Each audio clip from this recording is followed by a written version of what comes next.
ಸರ್ವಪ್ರಿಯ 6:15 exact start ಮಾಡೋದು. ಸರ್ವಕ್ಕೂ ಪ್ರಿಯ ಎಲ್ಲ ಜೀವಿಗಳಿಗೂ ಭಗವಂತ ಅಷ್ಟು ಪ್ರಿಯನಾಗಿದ್ದ. ಈ ಮನುಷ್ಯ ದೇವನ ಕರುಣೆ. ಇವನ ಬದುಕು ಸಹಿತ ತನ್ನನ್ನು ಸೃಷ್ಟಿಸಿದ ದೇವನ ಹಾಗೆ ಸರ್ವರಿಗೂ ಪ್ರಿಯವಾಗಬೇಕಲ್ಲ, ಸರ್ವಕ್ಕೂ ಪ್ರಿಯವಾಗಬೇಕಲ್ಲ. ಹಾಗಿದ್ರೆ ಮನುಷ್ಯನ ಬದುಕು ಸರ್ವರಿಗೂ ಪ್ರಿಯವಾಗ್ತದೆ, ಸರ್ವಕ್ಕೂ ಪ್ರಿಯವಾಗ್ತದೆ. ಯಾರಿಗೆ ಬೇಡಾಗಿದೆ ಹೇಳಿ? ಎಲ್ಲರಿಗೆ ಬೇಕಾಗಿ ಬದುಕಬೇಕಂತ ಎಲ್ಲರ ಇಚ್ಛೆಯೂ ಇದೆ. ನಾನು ಈ ಜನರಿಗೆ ಬೇಡಾಗಿ ಬದುಕಬೇಕಂತ ಯಾರ ಇಚ್ಛೆ ಇದೆ ಏನು ಜಗತ್ತಿನಲ್ಲಿ? ಎಲ್ಲ ಸಕಲ ಧರ್ಮಗಳು ಪ್ರಯತ್ನ ಮಾಡ್ತಾ ಇರುವುದು ಇದನ್ನೇ. ಸಕಲ ದರ್ಶನಗಳ ಸಾರವೂ ಇಷ್ಟೇ. ಏನು? ಮನುಷ್ಯ ಸರ್ವರಿಗೂ ಪ್ರಿಯನಾಗಿ ಬದುಕಬೇಕು. ಈ ಜೀವ ವಿಶ್ವಪ್ರಿಯವಾಗಬೇಕು. ಹೌದರ, ಎಲ್ಲರ ಇಚ್ಛೆ ಇದೆ, ಆದರೆ ಸರ್ವರಿಗೂ ಪ್ರಿಯ ಆಗುವುದು ಹೇಗೆ? ಅದು ಮುಖ್ಯ ಅಲ್ಲ. ಇಚ್ಛೆ ಇದೆ, ಆದರೆ ಸರ್ವರಿಗೂ ಪ್ರಿಯನಾಗಿ ಬದುಕುವುದು ಹೇಗೆ?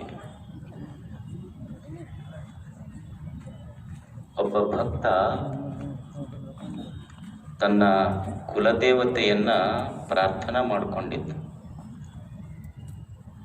ಅವನ ಇಷ್ಟಾರ್ಥ ಸಿದ್ಧಿಯಾಗಿತ್ತು. ತನ್ನ ಕುಲದೇವಿಯ ಒಂದು ಬಂಗಾರದ ಮೂರ್ತಿ ಮಾಡಿಸಿದ್ದ. ಅದು 1 kg ಬಂಗಾರದ ಮೂರ್ತಿ ಮಾಡಿಸಿದ್ದ. ಇಟ್ಟು ಪ್ರತಿಷ್ಠಾಪನೆ ಮಾಡಿ ಪೂಜಾ ಮಾಡಕತ್ತಿದ್ದ. 1 kg ಬಂಗಾರದ ಮೂರ್ತಿ ಮಾಡಿಸ್ಯಾನ, ಕೋಟಿಗಟ್ಟಲೆ ಕೊಟ್ಟಾನ ಅದಕ್ಕೆ. ಅವನಿಗೇನು ಅನ್ನಿಸ್ತು? 1 ಕೋಟಿ ರೂಪಾಯಿ ಕೊಟ್ಟು ಮಾಡಿಸಿದ ನನ್ನ ದೇವನ ಮೂರ್ತಿ ಸುಂದರ ಕಾಣುವಲ್ದು ಅನ್ನಿಸ್ತ. ಅವನಿಗೆ ಏನೋ ಕೊರತೆ ಐತಿ ಅನ್ನಿಸ್ತು. ಅವಾಗ ಆತ ಏನು ಮಾಡ್ದ? ಒಂದು ಕೆಲಸ ಮಾಡ್ದ. ಅವ ಸುಂದರ ಕಾಣಬೇಕಾದ್ರೆ ಏನು ಮಾಡಬೇಕು ಅಂತ ವಿಚಾರ ಮಾಡಿ ಒಂದು kg ಬಂಗಾರದ ಮೂರ್ತಿ ಮಾಡಿಸ್ಯಾನ. ಆದರೂ ಸುಂದರ ಕಾಣವಲ್ದು. ಅದು ಸುಂದರ ಕಾಣಬೇಕಾಗಿದ್ರೆ ಅವನಿಗೆ ಅನಿಸ್ತು, ಬಜಾರಕ್ಕೆ ಹೋಗಿ 1 ರೂಪಾಯಿ ಕೊಟ್ಟು ಗುಲಾಬಿ ಹೂ ತಂದ ದೇವನ ತಲೆ ಮೇಲೆ ಇಟ್ಟರೆ ದೇವನು ಸುಂದರ ಆಗಿತ್ತು. ಬಂಗಾರಕ್ಕ 1 kg ಐತಿ, ಇದಕ್ಕೆ ಬರೇ 1 ರೂಪಾಯಿ. ಹೌದು, ದೇವರೇ ತನ್ನ ತಲೆ ಮೇಲೆ ಇಟ್ಟುಕೊಂಡು ಸಂತೋಷ ಪಡಬೇಕಾದರೂ ಹೂ ಅಂತಹದ್ದೇನು ಮಾಡಿದ್ದೆ? ಸ್ವತಃ ದೇವರೇ ಅದನ್ನು ತನ್ನ ತಲೆ ಮೇಲೆ ಕುಂದಿರಿಸ್ಕೊಂಡು ಸಂತೋಷ ಪಡಬೇಕಾಗಿದ್ರೆ ಹೂ ಅಂತಹದ್ದೇನು ಮಾಡಿತ್ತು? ದಾರಿಯೊಳಗ ಒಬ್ಬ ಯಾತ್ರಿಕ ಬಂದ. ಬಹಳ ದಣದು ಬಂದಿದ್ದ.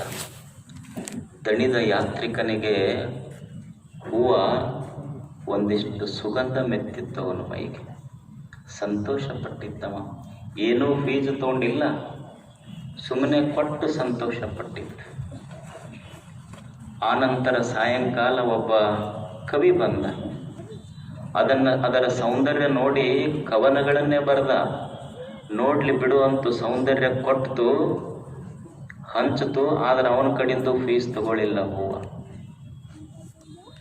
ಆಮೇಲೆ ಒಂದು ತುಂಬಿ ಹಾಡ್ತಾ ಬಂತು. ಹೂವಿನ ಮಧ್ಯ ಗರ್ಭದೊಳಗೆ, ಹೃದಯ ಮಧ್ಯದೊಳಗಿರುವ ಮಕರಂದ ಹೀರ್ಕೊಂಡು ಹೋಗಿ ಜೇನ ಮಾಡಿತು. ಆದರೆ ಆ ಮಕರಂದಕ್ಕೂ ತುಂಬಿಗೂ ಸಹಿತ ಇದೇನು ಫೀಸ್ ತಗೊಳ್ಳಿಲ್ಲ. ಯಾತ್ರಿಕ ಬಂದ, ಫೀಸ್ ತಗೊಳ್ಳಿಲ್ಲ, ಅವನಿಗೆ ಸುಗಂಧ ಕೊಟ್ಟಿತ್ತು. ಕವಿ ಬಂದ, ಸೌಂದರ್ಯ ಕಣ್ಣೊಳಗೆ ತುಂಬಿಕೊಂಡ, ಫೀಸ್ ತಗೊಳ್ಳಿಲ್ಲ. ಒಂದು ಮಕರಂದ ಬಂತು, ತನ್ನ ಹೃದಯದ ಒಂದು ದುಂಬಿ ಬಂದಿತ್ತು, ಹೃದಯದ ಮಕರಂದ ಕೊಟ್ಟರು, ಏನೂ ತಗೊಂಡಿಲ್ಲ ಹೂವ. ಅದು ಯಾಕೆ ದೇವನ ತಲೆಯೇರಿ ಕುಂತಿತ್ತು ಅಂದ್ರೆ ಅದರ ಹತ್ರ ಯಾರು ಬಂದರೂ ಯಾರ ಕಡೆಯಿಂದ ಏನೂ ತಗೊಳ್ಳೋದೇನೆ ತನ್ನಲ್ಲಿರುವುದನ್ನೆಲ್ಲ ಅವರಿಗೆ ಪ್ರೇಮದಿಂದ ಧಾರೆ ಎರೆದಿತ್ತಲ್ಲ, ಅದಕ್ಕದು ದೇವನ ತಲೆಯೇರಿ ಕುಂತಿತ್ತು. ದೇವರ ದೇವ ಆಗಿತ್ತು ಹೂವ, ಈವಂಗೆ ದೇವಂಗೆ ಆವುದಂತರವಯ್ಯ, ಕೊಟ್ಟಾರ್ಯಾರು ಅವರು ದೇವರಾಗ್ತಾರ. ಯಾವನು ಕೊಡ್ತಾನ ಅವ ದೇವರಾಗ್ತಾನ. ನಿಮ್ಮನ್ನೆಂದರ ದೇವ್ರು ಒಂದ್ ದಿವ್ಸರ ನೀ ಪೂಜಾದ ಕೊಲೆಯಾಗ ಬರ್ಬೇಕಾದ್ರೆ ಸ್ನಾನ ಮಾಡಿ ಬಾ ಅಂತ ನಮ್ಮ ಒಂದು ಸಹ್ಯಾದ್ರಿ ಇದೆ. ಕವಿ ಬರೀಲಿಲ್ಲ, ಕವಿ ಹಾಡ್ಲಿಲ್ಲೇನು, ಏನಂತ, ನಿತ್ಯೋತ್ಸವ ತಾಯಿ ನಿತ್ಯೋತ್ಸವ, ನಿನಗೆ ನಿತ್ಯೋತ್ಸವ ಅಂತ ಹಾಡ್ತಾನ. ಏನು ಡೆಕೋರೇಷನ್ ಮಾಡ್ಯಾರೇನೆ ಅದಕ್ಕೇನಾದ್ರು? ನಿತ್ಯೋತ್ಸವ ಅಂತ ಹಾಡಬೇಕಾದ್ರೆ ಸಹ್ಯಾದ್ರಿಗೆ ಯಾರಾದ್ರೂ ಡೆಕೋರೇಷನ್ ಮಾಡ್ಯಾರ? ಲೈಟಿನ ಸರ ಹಾಕ್ಯಾರ? ಏನು ಮಾಡ್ಯಾರ? ಯಾಕೆ ನಿತ್ಯೋತ್ಸವ ಇತ್ತಲ್ಲಿ? ನಿಸರ್ಗದೊಳಗೆ ಗಿಡದೊಳಗೆ ಯಾಕೆ ನಿತ್ಯೋತ್ಸವ ಇತ್ತು ಅಂದ್ರ, ಆ ಗಿಡ ಯಾರ ಬರ್ಲಿ ಆ ಜಾತಿ ಈ ಜಾತಿ ಅಂತ ನೋಡ್ಲಿಲ್ಲ, ಬಂದವ್ರಿಗೆ ಒಂದಿಷ್ಟು ನೆಳ್ಳ ಕೊಡ್ತು. ಪಕ್ಷಿಗಳು ಬಂದು ಅವು ಇವು ಅಂತಿಲ್ಲ, ಅವಕ್ಕೊಂದಿಷ್ಟು ಹಣ್ಣು ಕೊಡ್ತು, ಏನೂ ತಗೊಂಡಿಲ್ಲ. ಒಂದು ಗೂಡು ಕಟ್ಟದು ಎಷ್ಟೋ ಪಕ್ಷಿಗಳು, ಅವಕ್ಕೆಲ್ಲ ಗೂಡು ಕಟ್ಟಲಿಕ್ಕೆ ಆಶ್ರಯ ಕೊಟ್ಟಿತು. ಬಂದವರಿಗೆಲ್ಲ ತನ್ನಲ್ಲಿರುವುದನ್ನು ಕೊಟ್ಟು ಸಂತೋಷ ಪಟ್ಟತೆ ಹೊರತು ಬೇಡಲಿಲ್ಲ. ಅದಕ್ಕದರ ಬದುಕು ನಿತ್ಯೋತ್ಸವ ಐತಲ್ಲಿ. ಯಾಕ? ಅದು ಕೊಟ್ಟೈತಿ, ಅದಕ್ಕೆ ನಿತ್ಯೋತ್ಸವ. ನಮ್ಮದು ಯಾಕಿಲ್ಲ? ಬರೀ ಗದ್ದೆ ಅವ್ರದ್ದು ಒತ್ತೋತ್ಸವ ಮಾಡ್ತೀವಿ, ನಮ್ಮದು ನಿತ್ಯೋತ್ಸವ ಎಲ್ಲಿ ಬರ್ತೈತಿ? 1 ಫೀಟ್ 2 ಫೀಟ್ ಯಾರು ಇರ್ಲಿಲ್ಲ ಅಂದ್ರೆ ಅವ ಯಾವ ಊರಾಗರ ಇದ್ರಂದ್ರೆ ಬರೋದ್ರಾಗ ನಮ್ದು ಒತ್ತೋತ್ಸವ, ನಿಸರ್ಗದ ನಿತ್ಯೋತ್ಸವ ಅಷ್ಟೇ. ನಮ್ಮದು ಹೆಂಗ ನಿತ್ಯೋತ್ಸವ ಆಗ್ಲಿಕ್ಕೆ ಸಾಧ್ಯತೆ? ಒಂದು ಕಾಗೆ ಇರ್ತದೆ. ಕಾಗೆ ಯೊಂದಗುಳ್ಳ ಕಂಡರೆ ಕೂಗಿ ಕರೆಯದೆ ತನ್ನ ಬಳಗವನ್ನೆಲ್ಲವ. ಸುಮ್ಮನೆ ಒಂದು ಚೂರು ಸಿಕ್ಕಿದ್ರೆ ಸಾಕು, ಕಾ ಕಾ ಅಂತ ಕೂಗಿ ತನ್ನ ಬಳಗ ಕರ್ಕೊಂಡು ಹಂಚ್ಕೊಂಡು ಉಣ್ತೈತಿ. ಒಂದು ಕೋಳಿ ಒಂದು ಕುಟುಕ ಕಂಡರೆ ಕೂಗಿ ಕರೆಯದೆ ತನ್ನ ಕುಲವನ್ನೆಲ್ಲವ. ಒಂದು ಕೋಳಿ ಸುಮ್ಮನೆ ಒಂದು ಸಣ್ಣ ತುಣುಕ್ ಕಂಡ್ರ ಎಲ್ಲರಿಗೆ ಕೂಗಿ ಕರೆದು ಹಂಚಿಕೊಂಡು ಉಣ್ತೈತಿ. ಮನುಷ್ಯನೇ ನೋಡು, ಒಂದು ಹೂವ ಯಾರಿಂದನೂ ಏನೂ ಪಡೆದಿಲ್ಲ, ತನ್ನಲ್ಲಿರುವುದನ್ನ ಹಂಚಿಕೊಂಡುಂಡೈತಿ. ಒಂದು ಗಿಡ ಯಾರಿಂದ ಏನೂ ಪಡೆದಿಲ್ಲ, ತನ್ನಲ್ಲಿರುವುದನ್ನೆಲ್ಲ ಎಲ್ಲರಿಗೆ ಹಂಚಿಕೊಂಡುಂಡೈತಿ. ಒಂದು ಕೋಳಿ ತನ್ನ ಬಳಗ, ಒಂದು ಕಾಗೆ ತನ್ನ ಬಳಗಕ್ಕೆಲ್ಲ ಕರ್ಕೊಂಡುಂಡೈತಿ. ಒಂದು ಕೋಳಿ ತನ್ನ ಬಳಗಕ್ಕೆಲ್ಲ ಕರ್ಕೊಂಡು ಹಾಗೆ ಮನುಷ್ಯನೇ, ದೇವನು ನಿನಗೇನು ಕೊಟ್ಟನಲ್ಲ, ಕೊಟ್ಟಿದ್ದನ್ನ ನೀನು ವಿದ್ಯಾ ಬುದ್ಧಿ ಧನ ಕನಕ ಸಂಪತ್ತು ನಿನಗೇನು ಕೊಟ್ಟಾನಲ್ಲ, ನೀನು ಕೊಟ್ಟಿದ್ದನ್ನ ನಿನ್ನವರೊಂದಿಗೆ ಹಿಂಗ ಹಂಚಿಕೊಂಡು ಉಂಡಿ ಅಂದ್ರೆ ಅದಕ್ಕೆ ದಾನ ಅಂತ ಕರೀತಾರ. ಅದು ದಾನ. ಅಕಸ್ಮಾತ್ ನೀ ಹಂಗ ಹಂಚ್ಕೊಂಡು ಉಳದೇ ಇದ್ರ, ದೇವರು ಕೊಟ್ಟಿದ್ದೆಲ್ಲ ನನಗ ಇರ್ಲಿ ಅಂತ ಅಕಸ್ಮಾತ್ ನೀ ಅಂದಿ ಅಂದ್ರ, ಆ ಹೂವ ಗಿಡ ಕೋಗೆ ಕೋಳಿಗಳಿಗಿಂತ ಕರಕಷ್ಟ ಕಾಣ, ಅವನಕ್ಕಿಂತ ಕಡೆ ನೀನು ಅಂತಾನ ದೇವಾತ, ವಚನಕಾರ ಅಂತ. ಇದು 4ನೆಯ ಗುಣ, ದಾನ. ಸ್ವಲ್ಪ ಹಂಚ್ಕೊಂಡು ಉಣ್ಣುವ ಭಾವ ಬೇಕಲ್ಲ. ಬರೇ ಇಸುಗೊಂಡವನಿಗೆ ಅಷ್ಟೇ ಸಂತೋಷ ಅಲ್ಲ, ಇಸುಗೊಂಡವನಿಗೆ ಸಂತೋಷ ಆಗಿರಬೇಕು, ಕೊಟ್ಟವ ಇಸುಗೊಂಡವನಿಗಿನ ಹೆಚ್ಚಿಗೆ ಸಂತೋಷ ಆಗಿರಬೇಕು. ಇದು ಆತ್ಮರತಿ, ಇದು ದಾನ ಅಂತ ಕರೀತಾರೆ. ಇದು 4ನೆಯ ಗುಣ. ಅಭಯಂ ಸತ್ವ ಸಂಸುತ್ತಿ ಜ್ಞಾನಯೋಗ ವ್ಯವಸ್ಥಿತಿ ದಾನಂ ದಮಶ್ಚ ಯಜ್ಞಶ್ಚ ಸ್ವಾಧ್ಯಾಯ ತಪಾರ್ಚವಂ. ಹೇಳಿಲೇನು? ಹಿಂದ ಅರ್ಥಶಾಸ್ತ್ರವನ್ನು ಬರೆದ್ರು. ಅಡಮ್ ಸ್ಮಿತ್ ಅಂತ ಬರ್ತ, ಅರ್ಥಶಾಸ್ತ್ರದ ಜನಕ. 18ನೇ ಶತಮಾನದೊಳಗ ಅವ ಏನು ಬರೆದ ಅಂದ್ರೆ, ಅರ್ಥಶಾಸ್ತ್ರ ಅಂದ್ರೆ ಸಂಪತ್ತನ್ನು ಅರಸುವ ಶಾಸ್ತ್ರ ಅಂತ ಬರೆದ. ಅವ ಆದ ಒಂದು 100 ವರ್ಷಕ್ಕೆ 19ನೇ ಶತಮಾನಕ್ಕೆ ಮತ್ತೊಬ್ಬ ಅರ್ಥಶಾಸ್ತ್ರಜ್ಞ ಬಂದ, ಪ್ರೊಫೆಸರ್ ಮಾರ್ಷಲ್ ಅಂತ. ಆತೇನ ಬರೆದ ಅಂದ್ರ, ಅರ್ಥಶಾಸ್ತ್ರ ಅಂದ್ರ ಸಂಪತ್ತನರಸುವ ಶಾಸ್ತ್ರ ಅಲ್ಲ, ಸಂಪತ್ತು ಕೇವಲ ಸಾಧನ. ಏನು ಸಂಪತ್ತು ಗಳಿಸಿರ್ತೀವಿ ಅದನ್ನ ಮಾನವ ಕುಲಕೋಟಿಗೆ ಉಪಯೋಗ ಆಗಬೇಕು, ಅದು ಅರ್ಥಶಾಸ್ತ್ರ ಅಂತ ಬರಲಾತ. ಆಶ್ಚರ್ಯ ನೋಡ್ರಿ, ಇದಕ್ಕಿಂತ 600-700 ವರ್ಷಗಳ ಹಿಂದ ಇದೇ ದೇಶದ ಮಣ್ಣೊಳಗ ಒಬ್ಬ ಒಬ್ಬ ಶರಣ ಬರೆದಿದ್ದ. ಯಾರು ಪಾಶ್ಚಿಮಾತ್ಯರು ಬಹಳ ದೊಡ್ಡ ತತ್ವಜ್ಞಾನ ಬರ್ದಾರ, ಅರ್ಥಶಾಸ್ತ್ರ ಬರ್ದಾರ ಅಂತ ನಾವು ಇವತ್ತೇನು ಹೇಳ್ತೀವಿ, ಅದಕ್ಕಿಂತ 700 ವರ್ಷಗಳ ಹಿಂದೆ ಇಲ್ಲೊಬ್ಬ ಬಸವಣ್ಣ ಬರೆದಿದ್ದ. ಇದೇ ಬರೆದಿದ್ದ. ಅವ ಏನು ಬರೆದಿದ್ದ? ದುಡ್ಕೊಂಡು ಉಣ್ರಿ, ಪ್ರಾಮಾಣಿಕವಾಗಿ ದುಡಿರಿ, ಬಂದಿದ್ದೊಂದಿಷ್ಟು ಸಮಾಜಕ್ಕೆ ಕೊಡ್ರಿ, ಇದು ಕಾಯಕ, ಇದು ದಾಸೋಹ ಅಂತ ಹೇಳಿದ್ದ ಆತ.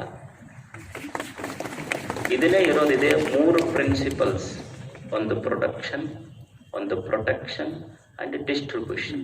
ಇದು ಒಂದು ಸೈಕಲ್ ಐತಿ. ಒಂದಿಷ್ಟು ಉತ್ಪಾದನೆ ಮಾಡಬೇಕು, ಸ್ವಲ್ಪ ಸಂಗ್ರಹ ಮಾಡಬೇಕು, ಬಳಸಬೇಕು.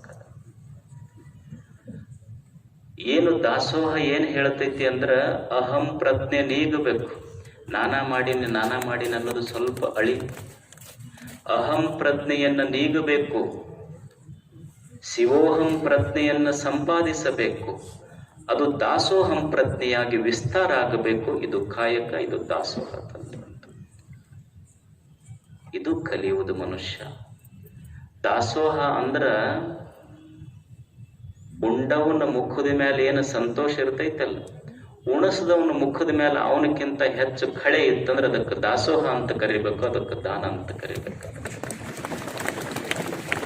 ನಮ್ಮದಿಷ್ಟೆಲ್ಲಿ ಮನಸ್ಸು ಉದಾರ ಐತಿ ಹೇಳ್ರಿ. ಇವ ಸ್ವಲ್ಪ ಏನ್ರ ತೊಗೊಂಡು ಕುಂತೀವಿ ಅಂದ್ರೆ ಬಂತಪ್ಪ ಇದು ಬೇಡ, ಒಳಗೆ ತೆಗೆದಿಡಿದ ಆಮೇಲೆ ಮಾಡ್ತೀನಿ ನಾನಂತ. ಒಬ್ಬ ಓಡಿ ಬಂದು ದಮ್ ಹತ್ತಿತ್ತು. ಹೆಂಡತಿ ಕೇಳ್ತು, ಯಾಕ್ರಿ ಎಷ್ಟು ದಮ್ ಹತ್ತೈತಲ್ಲ, ಓಡಾಕತ್ತೀರಿ, ಯಾಕೆ ಇಷ್ಟು ತೆಕ್ಕಾಕತ್ತೀರಲ್ಲ ಅಂದ್ಲ. ಇಲ್ಲ ಪೂಜೆ ಮಾಡಿದ್ನೆಲ್ಲ ಅಂತ. ಹೌದು ಪೂಜೆ ಮಾಡಿರಿ ಅಂದ. ಅಲ್ಲ ಪೂಜೆ ಮಾಡಿದ್ನೆಲ್ಲ ಊದಿನ ಕಡ್ಡಿ ಹಚ್ಚಿದ್ದೆ ಅಂದ್ರ. ಹೌದು ಊದಿನ ಕಡ್ಡಿ ಹಚ್ಚಿದ್ರಿ. ಅಲ್ಲ ಹಚ್ಚಿ ಅದನ್ನ ಬೆಳಿಗ್ಗೆ ಏನು ಮಾಡೀನಂದ್ರ ಹಂಗ ಇಟ್ಟು ಹೋಗಿನ, ಅದನ್ನ ಆರಿಸಿಟ್ಟು ಹೋಗಿಲ್ಲ, ಮರೆತು ಹೋಗಿದ್ದೆ ಅಂದ. ನಾವು ಪೂಜೆ ಮಾಡಿದ್ದ. ಅವಾಗ ಹೆಂಡತಿ ಇವನ್ಕಿನ ಶಾಣೆ ಇದ್ಲು, ಅಲ್ರಿ ಏನ್ ಹುಚ್ಚರದ್ರಿ, ಇಷ್ಟು ಊದಿನ ಕಡ್ಡಿ ಆರ್ಸಕ್ಕ 1 ಕಿಲೋಮೀಟರ್ ಓಡಿ ಬಂದಿರಲ್ಲ, ಮತ್ತೆ ಪಾದರಕ್ಷೆ ಸವಿದಿಲ್ಲ ನನ್ಲಕ್ಕೆ. ಅವಾಗ ಇವ ಅಂದ, ನನ್ನೇನು ಹುಚ್ಚನ ಮಾಡಿ ಎನ್ನೇನು ಅವು ಸವಿತವಂತ ಬಗಲಾಗ ಹಿಡ್ಕೊಂಡ್ ಬಂದಿ ನಾನು. ಇಂಥವ್ರಿಗೇನ ದಾನ ಹೇಳ್ತೀರಿ, ಏನ ದಾಸೋಹ ಕಲಸಕ್ ಸಾಧ್ಯ ಐತಪ್ಪ? ಯಾವಾಗ ನಿತ್ಯೋತ್ಸವ ಆಗೋದು ಇವನು ಬದುಕಿನ್ಯಾಗ? ಅಬ್ದುಲ್ ಕಲಾಂ ಕೇಳಿದ್ರಂತ ಯಾರೋ ಒಬ್ರು, ನೀವು how you are so healthy and happy, ನೀವೆಷ್ಟು ಸಂತೋಷವಾಗಿದ್ದೀರಲ್ಲ ಮತ್ತು ಎಷ್ಟು ಆರೋಗ್ಯವಾಗಿದ್ದೀರಲ್ಲ, ಏನು ಕಾರಣ ಅಂತ ಕೇಳಿದರು Abdul Kalam. What is the secret? ಏನಿದ್ರ ಸೀಕ್ರೆಟ್? ಏನು ಇಷ್ಟು ಆರೋಗ್ಯವಾಗಿದ್ದೀರಿ, ಎಷ್ಟು ಸಂತೋಷವಾಗಿದ್ದೀರಲ್ಲ ಅಂತ. ಅವಾಗ ಅಬ್ದುಲ್ ಕಲಾಂ ಹೇಳಿದ್ರಂತ, ನಿಮಗೇನು ಹೆಂಡ್ರಿಲ್ಲ, ಮಕ್ಕಳಿಲ್ಲ, ಮನೆಗೆ ಹೋದ ಕೂಡಲೇ ಯಾರು ಮಾತಾಡ್ಸೋರಿಲ್ಲ, ಬಂಧು ಇಲ್ಲ, ಬಳಗ ಇಲ್ಲ, ಒಬ್ಬರ ಅದಿರಿ, ಆದರೂ ಎಷ್ಟು ಸಂತೋಷವಾಗಿದ್ದೀರಲ್ಲ.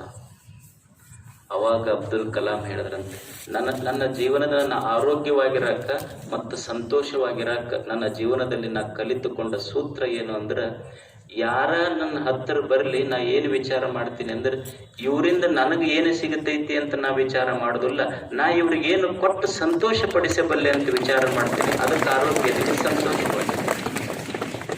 ಎಲ್ಲರೂ ಆರೋಗ್ಯ ಇರಕ್ಕೆ ಇಷ್ಟ ಮಾಡೋದಲ್ಲ. ಮಾತು ಹೇಗಿದೆ ನೋಡಿ. ನಾವೇನು ವಿಚಾರ ಮಾಡ್ತೀವಿ, ಇವನಿಂದ ನನಗೆ ಏನು ಲಾಭ ಐತಿ, ನಮ್ದು ಶುರು ಆಗದ ಅಲ್ಲಿಂದ ಶುರು ಆಗ.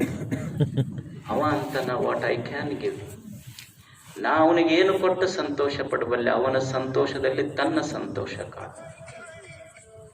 ಇದು ಅಬ್ದುಲ್ ಕಲಾಂ. ಮನುಷ್ಯ ಈ ವಿಶ್ವದಲ್ಲಿ ಇದನ್ನು ಕಲಿಬೇಕಾಗ್ತದೆ, ಕೊಟ್ಟ ಹೋಗ್ಬೇಕಾಗ್ತೈತಿ. ಇಲ್ಲಿ ಯಾರೂ ನಾ ಕೊಡದೆ ಹೋಗುವುದಿಲ್ಲ ಅನ್ನುವ ಸಾಧ್ಯನೇ ಇಲ್ಲ. ಯಾಕಂದ್ರೆ ವಿಶ್ವದ ನಿಯತಿ ಆಗಿದೆ. It is life principle of this existence. ಅದು ಮಾಡಲಿಕ್ಕೆ ಸಾಧ್ಯನೇ ಇಲ್ಲ. ನಾ ಕೊಟ್ಟು ಹೋಗೋದಿಲ್ಲ ಅಂದ್ರೆ ನಡೀದೇ ಇಲ್ಲ. ಈಗ ನೀವು ನೋಡ್ರಿ, ಉಸಿರು ತಗೊಳ್ತೀರಿ, ದಿವಸ ಉಸಿರು ತಗೊಳ್ಳೋದು ಬಿಡೋದು ಮಾಡ್ತೀರಿ. ನೋಡಪ್ಪ ಪರೀಕ್ಷೆ ಮಾಡೋಣ ಅಂತ ಹೇಳಿ ನೀವು ಉಸಿರು ತಗೊಳ್ರಿ, ನಾ ಕೊಡಂಗಿಲ್ಲ ಅಂತ ಬಿಡು ನೋಡೋಣ.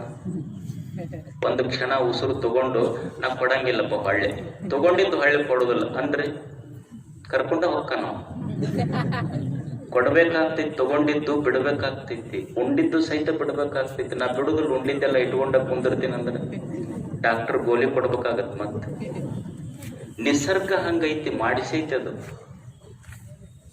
ಏನು ತಗೊಂತೀವಿ ಅದು ಕೊಟ್ಟ ಹೋಗ್ಬೇಕಾಗ್ತೈತಿ. ಹಾಗೆ ಬರೋದಿಲ್ಲ ನಿಸರ್ಗದೊಳಗೆ.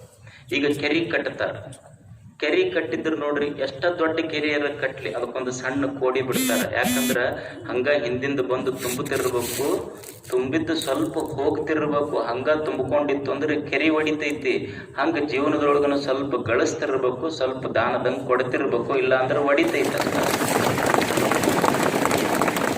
ಕೆರೆ ಒಡೆದಂಗ ಜೀವನ ಒಡೆದು ಹೋಗ್ತೈತಿ. ತುಂಬುತ್ತಿರ್ಬೇಕು, ಹಂಗ ಹರಿತಿರ್ಬೇಕು. ಎರಡೂ ತುಂಬುತ್ತಿರ್ಬೇಕಿಂದ ಮುಂದೆ ಹರಿತಿರ್ಬೇಕು. ಇದು ದಾನ. ಯಾಕೆ ಸಮುದ್ರ ನೋಡ್ರಿ ನೀರು ಉಪ್ಪ ಅಂತ ಹೇಳ್ರಿ, ನದಿ ಇಷ್ಟ ಸಣ್ಣದೈತಿ, ಅಷ್ಟು ಸ್ವೀಟ್ ವಾಟರ್. ತುಂಗಭದ್ರಾ ನದಿ ನೋಡ್ರಿ, ತುಂಗಾಪಾನ ಅಂತೀವಿ ನಾವು. ಯಾಕ ನದಿ ನೀರು ಅಷ್ಟು ಚಲೋ ಆತು, ಉಪ್ಪ ಸಮುದ್ರದ ನೀರು ಉಪ್ಪ ಆತು ಅಂದ್ರ ನದಿ ಎಲ್ಲರಿಗೆ ಉಣಿಸ್ತೈತೆ, ಅದು ಹಂಚತೈತೆ, ಅದಕ್ಕೆ ಸಿಹಿ ಆತು. ಸಮುದ್ರ ಎಲ್ಲ ಬಂದಿದ್ದು ನನ್ನ ಹತ್ರನೇ ಇರ್ಲಿ ಅಂದಿದ್ದು ಕುಪ್ಪಾತದು. ಅದಕ್ಕೆ ಇಟ್ಕೊಂಡವ್ರ ಬದುಕು ಉಪ್ಪ ಆಗ್ತೈತಿ, ಕೊಟ್ಟವ್ರ ಬದುಕು ಸಿಹಿ ಆಗ್ತೈತಿ. ಇದು ಜೀವನ. ಮನುಷ್ಯ ಇದನ್ನು ಕಲಿಬೇಕು. ಒಬ್ಬ ದಾರ್ಶನಿಕ ಅಂತ ನಮ್ಮ ಜೀವನದೊಳಗೆ ನಾವೇನು ಮಾಡ್ತೀವಿ ಅಂದ್ರೆ, ಕೊಡೋದಂದ್ರೆ ನಮ್ಮ ಮನೆ ದೇವ್ರಾಣಿ, ಅದು ಆಗೋದಿಲ್ಲ. ಬರೋದಿದ್ರೆ ಏನಾರ ಹೇಳಿ, ಕೊಡ್ಬೇಕಂತ ಎಲ್ಲರೂ ಹೋಗಿವ ನಾವು, ಬರೋದೈತಂತ ಓಡಿವ ಅಷ್ಟೆ. ಒಬ್ಬ ನಮ್ಮ ಮನುಷ್ಯನ ಬದುಕು ಹೇಗಿದೆ ಅಂದ್ರೆ, ಕೊಟ್ಟು ದಾನಿಗಳನ್ನಿಸ್ಕೊಳ್ಳಿಲ್ಲ, ಬೇಡಿ ಬೇಡಿ ದೇವರೆಷ್ಟೇ ಕೊಟ್ಟರು ಸಹಿತ ಬೇಡಿ ಬೇಡಿ ಭಿಕ್ಷುಕನಾದ ಮನುಷ್ಯ. ಒಬ್ಬ ಅನುಭವಿ ಅಂತ ಎಷ್ಟು ಚಲೋ ಮಾತು ಬರೀತಾನ. ದೇವನ ಗರ್ಭಗುಡಿಯ ಮುಂದೆ ನಿಂತು ಆ ಅನುಭವಿ ಒಂದು ಮಾತು ಬರೀತಾನ. ಅನುಭವ ಎಷ್ಟು ಚಲೋ ಅದ ನೋಡಿ. ಭಗವಂತನೇ, ನಿನ್ನ ಗರ್ಭಗುಡಿಯ ಮುಂದೆ ನಿಂತು ನಾನು ಕೇಳುವುದು ಜೀವನದಲ್ಲಿ ಎರಡನ್ನೇ. ನಾನೇನೂ ಕೇಳುವುದಿಲ್ಲ ನಿನಗ, ನೀ ಏನು ಕೊಡು ಬಿಡು ಪ್ರಶ್ನೆ ಇಲ್ಲ, ನಿನ್ನ ಇಚ್ಛೆಗೆ ಬಿಟ್ಟಿದ್ದ. ನಾನು ಎರಡು ಕೇಳ್ತೀನಿ ನಿನಗ. ವಿನಾ ದೈನೇನ ಜೀವನಂ ಅನಾಯಾಸೇನ ಮರಣ. ಭಗವಂತನೇ ಎರಡು ಮಾತ್ರ ನನಗೆ ಕೊಡು. ಏನಂದ್ರ, ಒಂದನೇದ್ದು, ನಿನ್ನ ಗರ್ಭಗುಡಿಯ ಮುಂದೆ ನಿಂತು ನಾ ಏನು ಕೇಳ್ತೀನಂದ್ರೆ, ಭಗವಂತನೇ ನನ್ನ ಜೀವನದಲ್ಲಿ ಕಷ್ಟಗಳೇ ಬರಲಿ ಸುಖಗಳೇ ಬರಲಿ ಅದರ ಪ್ರಶ್ನೆ ಇಲ್ಲ. ಏನು ಬಂದರೂ ಸಹಿತ ನನ್ನ ಜೀವನದಾಗ ಎಂದೂ ಇನ್ನೊಬ್ಬರ ಬಾಗಿಲ ಮುಂದೆ ಕೈ ಒಟ್ಟಿ ಬೇಡ್ಲಾರ್ದಂಗೆ ಮಾಡ, ಇದು ಬೇಡಕೊಂತೀನಿ ನಾನು. ಇದು ಒಂದನೇದ್ದು. ಎರಡನೇದ್ದು, ಜೀವನದೊಳಗೆ ಈ ಜಗತ್ತು ಬಿಟ್ಟು ಇಹಲೋಕ ಯಾತ್ರೆ ಮಾಡಿ ಹೊರಟು ಹೋಗುವಾಗ ಯಾರಿಗೆ ಭಾರಾಗಿ ಬದುಕಬಾರ್ದು ನಾನು ಅಷ್ಟೆ. ಏನು ಮಾತುಗಳು. ನೋವಿರದ ಬದುಕು, ನೋವಿರದ ಬದುಕಬೇಕು. ಬೇಡದ ಬದುಕು, ನೋವಿರದ ಸಾವು. ಇವು ಎರಡು ಸೂತ್ರಗಳು. ಹೀಗಿರಬೇಕು. ನಮ್ಮದು ಹಂಗಾಗೋದಿಲ್ಲ, ಬೇಡ್ತೀವಿ ನಾವು ಅಷ್ಟೆ. ಒಂದು ಮುದುಕಿತ್ತು, ಮುದುಕಿ ಅಜ್ಜಿ ಒಂದು ದೇವ್ರ ಕುಡಿ ಪೂಜಾ ಮಾಡ್ತಿದ್ಲ. ಅದು ಏನ್ ಮಾಡ್ತಿತ್ತಂದ್ರೆ, ಮುದುಕಿಗೆ ಒಂದು 70-80 ವರ್ಷ. ಬೆಳಗ್ಗಿನ ಸಿಕ್ನಾಗ 4 ಗಂಟೆಗೆ ಹೇಳ್ತಿತ್ತು. ಎದ್ದು ಹೋಗಿ ಸ್ವಚ್ಛ ದೇವ್ರ ಗುಡಿ ಕಸ ಹೊಡೆದು ಬಂಡಿ ವರ್ಷ ಬರ್ತಿತ್ತು. ಎಷ್ಟಕ್ಕ? ನಸಿಕ್ನಾಗ 4ಕ್ಕೆ. ಇದು 25-30 ವರ್ಷ ಮಾಡಿತ್ತು ಮುದುಕಿ. ಅದು ಯಾರಿಗೆ ಗೊತ್ತಿರ್ಲಿಲ್ಲ ಯಾರು ಕಸ ಹೊಡಿತಾರ ಬಂಡಿ ಒರೆಸ್ತಾರಂತ. ದಿವಸ ಪೂಜಾರಿ 6 ಗಂಟೆಗೆ ಹೋಗ್ತಿದ್ದ, ಹೋಗೋದ್ರಾಗ ಸ್ವಚ್ಛ ಇರ್ತಿತ್ತದು. ಅವ ಪೂಜಾರಿ ಅಂದ, ಇದು ಬಹುಶಃ ದೇವ್ರ ಹಿಂಗಿರ್ಬೇಕು, ತನ್ನ ಕಸ ತಾನ ಹೊಡ್ಕೊಂತೈತಿ ಇರ್ಬೋದು. ಪೂಜಾರಿಗೆ ಸಹಿತ ಗೊತ್ತಿರ್ಲಿಲ್ಲ. ಹಂಗ ಮಾಡಿತ್ತು ಮುದುಕಿ. ಒಂದು 25-30 ವರ್ಷ ಆದ್ಮೇಲೆ ದೇವ್ರು ಪ್ರತ್ಯಕ್ಷ ಆದ ಮುದುಕಿ. ಅವಾಗ ಮುದುಕಿ ಕಸ ಹೊಡೆದು ಬಂಡಿ ವರ್ಷ ಕುಂತಿತ್ತು. ಯಾರ್ ನೀ ಅಂತ ಕೇಳಲಕ್ಕ. ನಾ ದೇವ್ರು ಅಂದೇವ. ಮುದುಕಿ ಅಂತೂ ಇಲ್ಲೇ ಬರಕ್ ಹೋಗಿದ್ದೆ ಅಂದಕ್ಕೆ. ಅಲ್ಲ, ನೀನ್ 25-30 ವರ್ಷ ಸೇವಾ ಮಾಡಿಯಲ್ಲ, ನಿನ್ನ ಭಕ್ತಿ ನೋಡಿ ನೀ ಏನೂ ಕೇಳಿಲ್ಲ, ನನಗೆ ಕೊಡಬೇಕಂತ ಬಂದೀನಿ ಅಂದವ ದೇವ್ರು. ಅಲ್ಲ, ನಾ ಕರೆದೇ ಇಲ್ಲ, ಇಲ್ಲಾಕ್ ಬರಕ್ ಹೋಗಿದ್ದೆ, ನಿಂದೇನು ಕೆಲಸ ಅಂದಕ್ಕೆ ಮುದುಕಿ. ಅಲ್ಲ, ನೀ ಕೇಳಿಲ್ಲ ಅದಕ್ಕೆ ಬಂದೀನಿ ನಾನು. ಅಲ್ಲ, ಅಲ್ಲಿ ಕೇಳೋರು ಮಸ್ತ್ ಲಿಸ್ಟ್ ಹಿಡ್ಕೊಂಡದಾರ, ಹೋಗ್ಬಾರ್ದ ಅಲ್ಲಿ ಅಂದ ಮುದುಕಿ. ಅವ ದೇವ್ರಂದ ಹೆದರಿಕೆ ಬರ್ತೈತೆ ಅಲ್ಲಿ ಹೋಗಕ್. ಅವ್ರಿಗೆ ಏನು ಕೇಳ್ತಾರಂದ್ರೆ ನನಗ ದಿಕ್ಕು ತಪ್ಪದೈತೆ ಅಂತಾವ್ ಕೇಳ್ತಾರ. ಹೆದರಿಕೆ ಬರ್ತೈತೆ ಅವ್ರ ಹತ್ರ ಹೋಗಾಕ ನನಗಂದ ಅವ ದೇವ್ರು. ನೀ ಏನೂ ಕೇಳಿಲ್ಲಲ್ಲ, 30 ವರ್ಷ ಮಾಡಿ ಏನೂ ಕೇಳಿಲ್ಲ, ಅದಕ್ಕೆ ನಿನಗ್ ಕೊಟ್ಟು ಹೋಗ್ಬೇಕಂತ ಬಂದೀನಿ ಅಂತ. ಅವಾಗ ಮುದುಕಿ ಅಂತೂ, ಬೇಡ, ನಾ ಕೇಳೇ ಇಲ್ಲ, ನನಗೆ ಯಾಕೆ ಕೊಡಕ್ ಬರ್ತೀನಿ. ಇಲ್ಲ ನೀ ಕೇಳಿಲ್ಲ ಅದಕ್ಕೆ ಕೊಡ್ಬೇಕಂತ ಬಂದೇನಿ. ನೋಡಪ್ಪ ಕೈಲಾಸದಿಂದ ಕೊಟ್ಟು ಹೋಗ್ಬೇಕಂತ ಬಂದಿ ಅಂದ್ಮೇಲೆ ಕೊಟ್ಟು ಹೋಗಂತ ಮುದುಕಿ. ಅವಾಗ ದೇವರ ಸಂತೋಷ ಆಯ್ತು ಭಗವಂತನಿಗೆ. ತಗೋ ಹಂಗಾರ ಏನು ಕೇಳ್ತಿ ಕೇಳಿ ಕೊಡ್ತೀನಂದ. ಮುದುಕಿ ಅಂತೂ ಮತ್ತೆ ಅಲ್ಲಿಂದ ಇಲ್ಲಿ ಕೊಡಾಕ ಬಂದಿ ಅಂದ್ಮೇಲೆ ಕೊಟ್ಟು ಹೋಗು ಅಂದ್ಲು. ದೇವ್ರು ಏನು ಕೊಡ್ಲಿ ಅಂದ. ಏನೂ ಬೇಡ, ಈ ಮುದುಕಿಯ ದೇಹದೊಳಗ ಪ್ರಾಣ ಇರುವವರೆಗೂ ನಿನ್ನ ಗುಡಿ ಕಸ ಹೊಡ್ಯಾಕಿ ರಟ್ಟಿಗೆ ಒಂದಿಷ್ಟು ಶಕ್ತಿ ಕೊಟ್ಟು ಹೋಗ್ಬಿಡು ಮತ್ತೆ. ಇದು ಬೇಡದ ಬದುಕಿ. ನಾವು ಒಂದು ಸಣ್ಣ ಟ್ಯೂಬ್ಲೈಟ್ ಕೊಟ್ಟಿರ್ತೀವಿ, ಮುಗಿದ ಹೊತ್ತು ಬೆಳಕ ಇರುವುದಿಲ್ಲ. ಮುದುಕಿ ಹೆಂಗೆ ಸೇವಾ ಮಾಡಿರ್ತೀವಿ ನಾವು. ಗುಡಿಗೆ ಹೋಗೋದ ಕೇಳಕ್ ಹೋಗ್ತೀವಿ ನಾವು ಅಷ್ಟ. ಗುಡಿಗೆ ಯಾಕೆ ಹೋಗ್ಬೇಕನ್ನೋದ ಗೊತ್ತಿಲ್ಲ ನಮಗೆ. ನಾವು ಹೋಗೋದು ಕೇಳಕ್ ಹೋಗೋದಲ್ಲ. ಈಗ ಗುಡಿಗೆ ಹೋಗ್ತೀವಿಲ್ಲ, ನಾವು ಗುಡಿಯಾಗ ಹೋಗಿ ಏನು ಕೇಳ್ತೀವಿ ಭಗವಂತಗ? ಭಗವಂತನೇ ನಿನಗೆ ಪ್ರಾರ್ಥನಾ ಮಾಡ್ತೀನಪ್ಪ, 1 ಲಕ್ಷ ರೂಪಾಯಿ ಕೊಡು, 2 ಲಕ್ಷ ರೂಪಾಯಿ ಕೊಡು, 50 ಲಕ್ಷ ರೂಪಾಯಿ ಕೊಡು ಅಂತ ಒಳಗೆ ಹೋಗಿ ಕೇಳ್ತೀವಿ.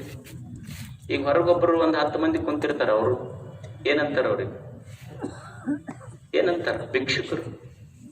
ಅವ್ರು 1 ರೂಪಾಯಿ 2 ರೂಪಾಯಿ ಅವ್ರು ಕೇಳ್ತಿರ್ತಾರ. ನೀವು 1 ಲಕ್ಷ 2 ಲಕ್ಷ ಕೇಳ್ತಿರ್ತೀರಿ ಅಷ್ಟೇ. ಅವರು ಕೇಳ್ತಾರ, ನೀವು ಕೇಳ್ತೀವಿ. ವ್ಯತ್ಯಾಸ ಇಷ್ಟೇ, ಅವ್ರು 1 ರೂಪಾಯಿ ಕೇಳ್ತಾರ, ನಾವು 1 ಲಕ್ಷ ಕೇಳ್ತೀವಿ. ಅವ್ರು 1 ರೂಪಾಯಿ ಕೇಳಿದ್ದಕ್ಕೆ ಲೋಕಲ್ ಬೆಗ್ಗರ್ಸು, 1 ಲಕ್ಷ ಕೇಳಿದ್ರೆ ಇಂಟರ್ನ್ಯಾಷನಲ್ ಬೆಗ್ಗರ್ಸ್ ಅಷ್ಟೇ. ವ್ಯತ್ಯಾಸ ಏನೈತೆ? ಎಲ್ಲರೂ ಬೆಗ್ಗರ್ಸ್. ಅವರು ಲೋಕಲ್ ಭಿಕ್ಷುಕರು, ಇವರು ಅಂತಾರಾಷ್ಟ್ರೀಯ ಭಿಕ್ಷುಕರು. ಇವರು ಇಂಟರ್ನ್ಯಾಷನಲ್ ಬೆಗ್ಗರ್ಸ್. ಎಲ್ಲರೂ ಕೇಳೋರು, ಎಲ್ಲರೂ ಕೇಳವ್ರಲ್ಲ. ಕೇಳಿ ಕೇಳಿ ಕೇಳಿ ಏನಾಗಿದೆ ಅಂದ್ರೆ ಮನುಷ್ಯನ ಹೃದಯ ಅನ್ನೋದು his heart has become a begging bowl. ಕೇಳಿ ಕೇಳಿ ಕೇಳಿ ಅವನ ಹೃದಯ ಅನ್ನೋದು ಭಿಕ್ಷಾ ಪಾತ್ರೆಗೆ. ದೇವ್ರ ಹತ್ರ ಹೋದ್ರ ಕೇಳ್ದ, ಮನುಷ್ಯರ ಹತ್ರ ಹೆಣ್ಮಕ್ಳಿಗೆ ಕನ್ಯಾ ನೋಡಕ್ ಹೋದ, ಅಲ್ಲಿ ಕೇಳ್ದ, ಆಫೀಸ್ನ್ಯಾಗ ಕೇಳ್ದ. ಅವ ಕೇಳಾರ ಜಗನೇ ಉಳಿಲ್ಲ. ಎಲ್ಲಿ ಹೋದ್ರು ಕೇಳ್ತಾನ. ಅದಕ್ಕೆ ಮನುಷ್ಯನೇ ಭಿಕ್ಷುಕನಾಗಬೇಡ. ಒಬ್ಬ ಕವಿ ಬರೀತಾನ, ಒಂದು ಚಾತಕ ಪಕ್ಷಿ ಇತ್ತ.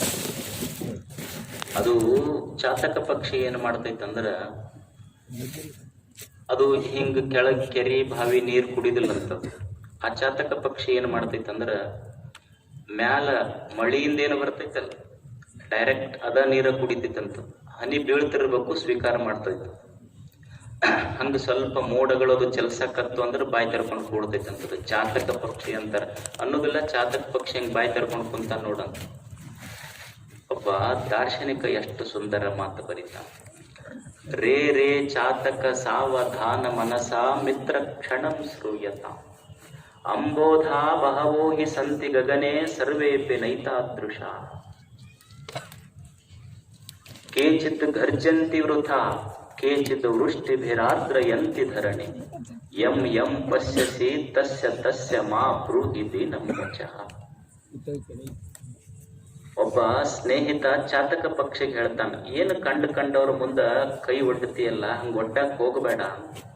ಯಾಕಂದ್ರೆ ಕೊಡ್ತಾರ ಅನ್ನೋದು ಏನು ಗ್ಯಾರಂಟಿಯೋ, ನಿನಗೆ ಅಪಹಾಸ್ಯ ಮಾಡ್ತಾರ ಅವರು. ರೇ ರೇ ಚಾತಕ ಸಾವಧಾನ ಮನಸ ಮಿತ್ರ ಕ್ಷಣಂ ಶ್ರೂಯತ.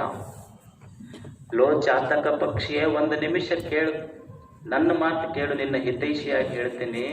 ಅಂಬೋಧ ಬಹವೋ ಹಿ ಸಂತಿ ಗಗನೆ ಸರ್ವೇಪಿ ನೈತಾದೃಶ.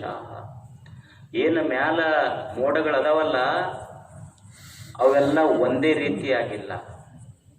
ನಿನಗೇನು ತಿಳ್ಕೊಂಡು ಮೋಡ ಬಂದ ಕೂಡಲೇ ಎಲ್ಲವೂ ಮಳಿ ಸುರಿಸ್ತಾವ, ನನಗೊಂದಿಷ್ಟು ನೀರು ಕೊಡ್ತಾವ ಅಂತ ತಿಳ್ಕೊಂಡಿಯಲ್ಲ. ಮ್ಯಾಲ ಹೋಗುವ ಮೋಡಗಳ ಹಾಗಿಲ್ಲ. ಕಂಡ ಮೋಡಗಳೆಲ್ಲ ಕಂಡಂಗಿಲ್ಲ. ಬರೀ ಎಲ್ಲ ಮೋಡಗಳು ಮಳಿ ಸುರಿಸಿ ಹೋಗ್ತಾವಂತಿಲ್ಲ, ಸುಮ್ಮನೆ ತೇಲ್ ಹೋಗ್ತಾವ. 2 ಪ್ರಕಾರದ ಮೋಡಗಳದಾವ. ಕೇಚಿದ್ ಘರ್ಜಂತಿ ವೃಥ ಕೇಚಿದ್ ವೃಷ್ಟಿಭಿರಾರ್ದ್ರಯಂತಿ ಧರಣಿ. ಕೆಲವು ಮೋಡಗಳು ಏನು ಮಾಡ್ತಾವಂದ್ರೆ ಸುಮ್ಮನೆ ಘಟ್ ಘಟ್ ಗಡಲ್ ಅಂತ ಶಬ್ದ ಮಾಡಿ ಹೋಗ್ತಾವ. ಕೆಲವು ಮೋಡಗಳು ಸುಮ್ಮನೆ ಪುರಾಣ ಹಚ್ಚದಾಗ ಹೆಸರು ಹೇಳಿ ಹೋಗ್ತಾವ. ಮುಂದಿನ ವರ್ಷ ಪುರಾಣ ಬಂದಾಗ ಬರ್ತಾವ. ಸುಮ್ಮನೆ ನನ್ನ ಹೆಸರು ಹೇಳ್ರಂತ ಹೇಳಿ ಹೋಗುವ ಮೋಡಗಳದಾವ. ಕೇಚಿದ ವೃಷ್ಟಿ ಬೇರಾರ್ದ್ರಯಂತಿ ಧರಣಿ. ಕೆಲವು ಮೋಡಗಳದಾವ, ಹೆಸರ ಹೇಳೋದಿಲ್ಲ, ಅವು ಸುಮ್ಮನೆ ಸೌಂಡ್ ಮಾಡೋದಿಲ್ಲ, ಒಂದಿಷ್ಟು ಭೂಮಿಯನ್ನ ಸಂತೈಸಿ ಹೋಗ್ತಾವ. ನೀರು ಹರಿಸಿ ಭೂಮಿ ತಾಯಿಯನ್ನ ಸಂತೃಪ್ತಿಗೊಳಿಸಿ ಹೋಗ್ತಾವ. ಹಂಗ ಮನುಷ್ಯರು ಎರಡು ಥರ ಅದಾರ. ಕೆಲವು ಮಂದಿ ಮೋಡದಂಗೆ ಗಟ್ ಗಡಲ್ ಮಾಡ್ತಾರ. ಏನು ಪುರಾಣ ಹಚ್ಚಿದ್ರಂದ್ರೆ ಹೆಸರು ವಾಗ್ದಾನ ಮಾಡಿದ್ದ ಪಟ್ಟಿ ಉದ್ದ ಲಿಸ್ಟ್. ಅವನು ಕೇಳಕ್ ಹೋದ್ರೆ ಮನಿಗೆ ಹೋರಿ ಯಜಮಾನ್ರಿಲ್ರಿ ಅಂತ ಅವ್ರು ಹೇಳೇ ಬಿಡ್ತಾರ. ಅವ ಪುರಾಣ ಹಚ್ಚಿದ್ದಕ್ಕ ನಾವು ಊರು ಬಿಟ್ಟಿರ್ತಾನ. ಕೇಚಿದ್ ಘರ್ಜಂತಿ ವೃತ ಕೇಚಿದ್ ವೃಷ್ಟಿ ಬೇರಾತ್ರ ಎಂತಿದ್ದಾರೆ. ಕೆಲವು ಮೋಡಗಳಿರ್ತಾವ. ಕೆಲವು ಜನ ಏನಿರ್ತಾರಂದ್ರ ಏನೂ ಕೇಳಿಸ್ಕೊಳ್ಳೋದಿಲ್ಲ, ಸುಮ್ಮನೆ ಬಂದು ಸೇವಾ ಮಾಡಿ ಹೋಗಿರ್ತಾರ. ಅದಕ್ಕೆ ಚಾತಕ ಪಕ್ಷಿಯೇ ತಿಳ್ಕೋ, ಎಂ ಪಶ್ಯಸಿ ತಸ್ಯ ಮಾ ಬ್ರೂಹಿ ದೀನಂ ವಚಃ. ಯಾವ್ಯಾವ ಮೋಡ ನೋಡ್ತಿ, ಯಾರ್ಯಾರ ಕಂಡವ್ರ ಮುಂದೆ ಉಡಿ ಒಡ್ಡಕ್ ಹೋಗಬೇಡ. ಉಡಿ ಒಡ್ಡದವ್ರೆಲ್ಲ ಕೊಡ್ತಾರ ಅನ್ನೋ ಗ್ಯಾರಂಟಿ ಇಲ್ಲೋ. ನೋಡಿದವ್ರು ನಿನಗೆ ಹಾಸ್ಯ ಮಾಡ್ತಾರ.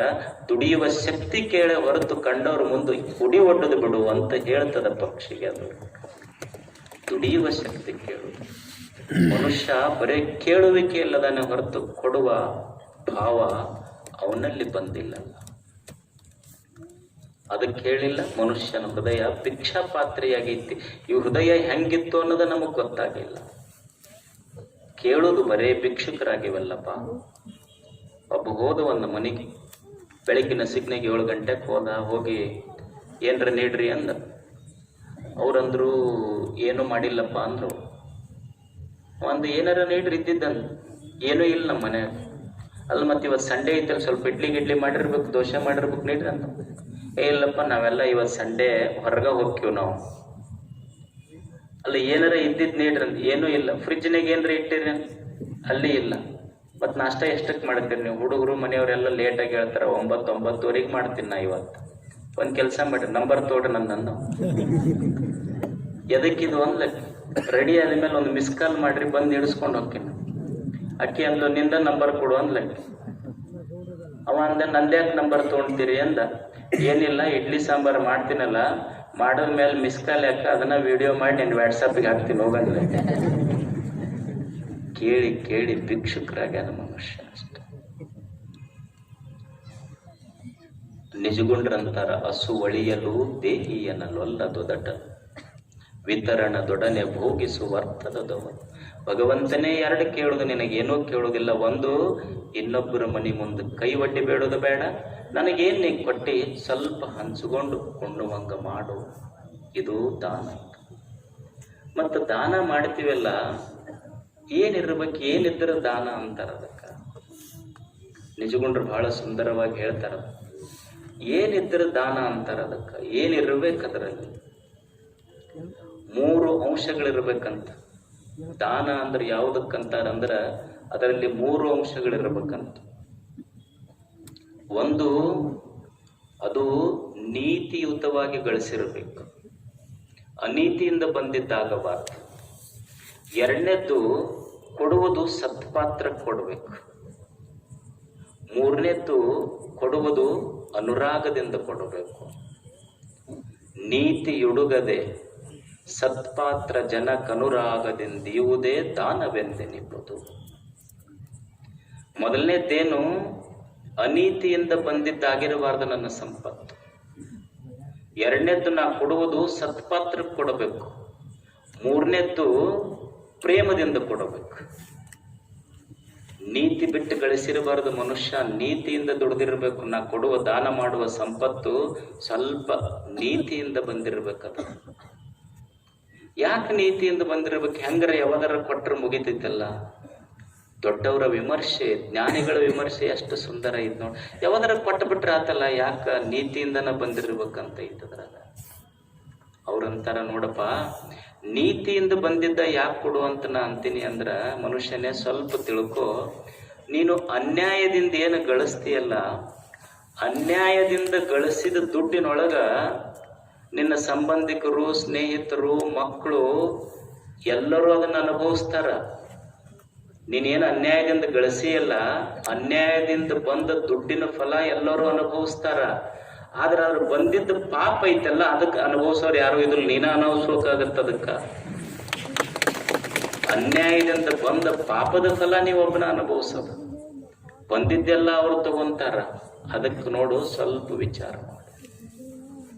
ಅದಕ್ಕೊಬ್ಬ ಶರಣ ಚಂದಯ್ಯ ಬರಿತಾನೆ, ಕಾರ್ಯ ಸೊಪ್ಪಾದರೂ ಕಾಯಕದಿಂದ ಬಂದಿದ್ದು ಲಿಂಗಾರ್ಪಿತ.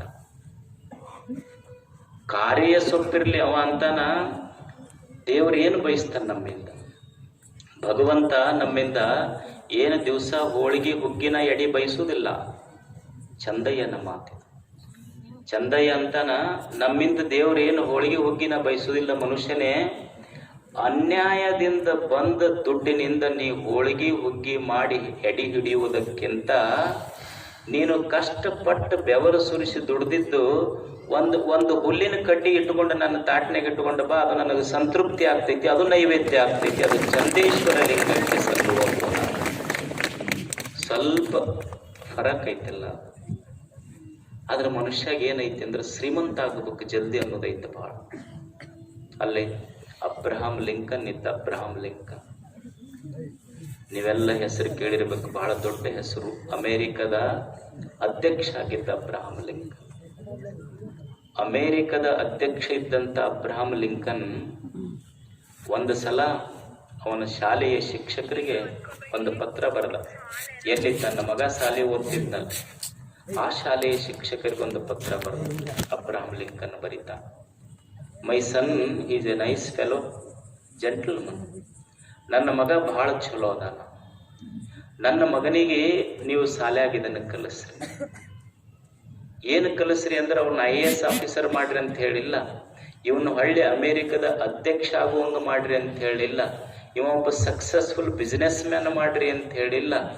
ಅಮೇರಿಕದ ಅಧ್ಯಕ್ಷ ಆಗಿದ್ದಂಥ ಅಬ್ರಹಾಂ ಲಿಂಕನ್ ಏನು ಬರೀತಾನಂದ್ರ, ಶಿಕ್ಷಕರೇ, ಮುಖ್ಯೋಪಾಧ್ಯಾಯರೇ, ನನ್ನ ಮಗ ಬಹಳ ಚಲೋ ಹುಡುಗದನ, ಸಾಧ್ಯ ಆದ್ರ ನನ್ನ ಮಗನಿಗೆ ಇದನ್ನು ಕಲಿಸ್ರಿ. ನೀವು ಸಾಧ್ಯ ಆದ್ರ ನನ್ನ ಮಗನಿಗೆ ಇದನ್ನು ಕಲಿಸ್ರಿ. ಏನು ಕಲಿಸ್ರಿ ಅಂದ್ರ, ಹಾದಿಯಲ್ಲಿ ಹೋಗುವಾಗ ಪುಕ್ಕಟೆಯಾಗಿ ಸಿಕ್ಕ 100 ರೂಪಾಯಿ ಬೆಲೆಗಿಂತ ಕಷ್ಟಪಟ್ಟು ದುಡಿದು ಗಳಿಸಿದ 1 ರೂಪಾಯಿ ಕಿಮ್ಮತ್ತೇ ಬಹಳ ದೊಡ್ಡದನ್ನೋದು ಮೊದಲು ನನ್ನ ಮಗನಿಗೆ ಕಲಿಸ್ರಿ. ಕಷ್ಟಪಡ್ಲಾರ್ದೆ ಬಂದ 100 ರೂಪಾಯಿ ಕಿಮ್ಮತ್ತಿಲ್ಲ, ಆದ್ರೆ ಕಷ್ಟಪಟ್ಟು ದುಡ್ದಂಥ 1 ರೂಪಾಯಿಯ ಕಿಮ್ಮತ್ತು ಬಹಳ ದೊಡ್ಡದನ್ನೋದು ಮೊದಲು ನನ್ನ ಮಗನಿಗೆ ಕಲಿಸ್ರಿ.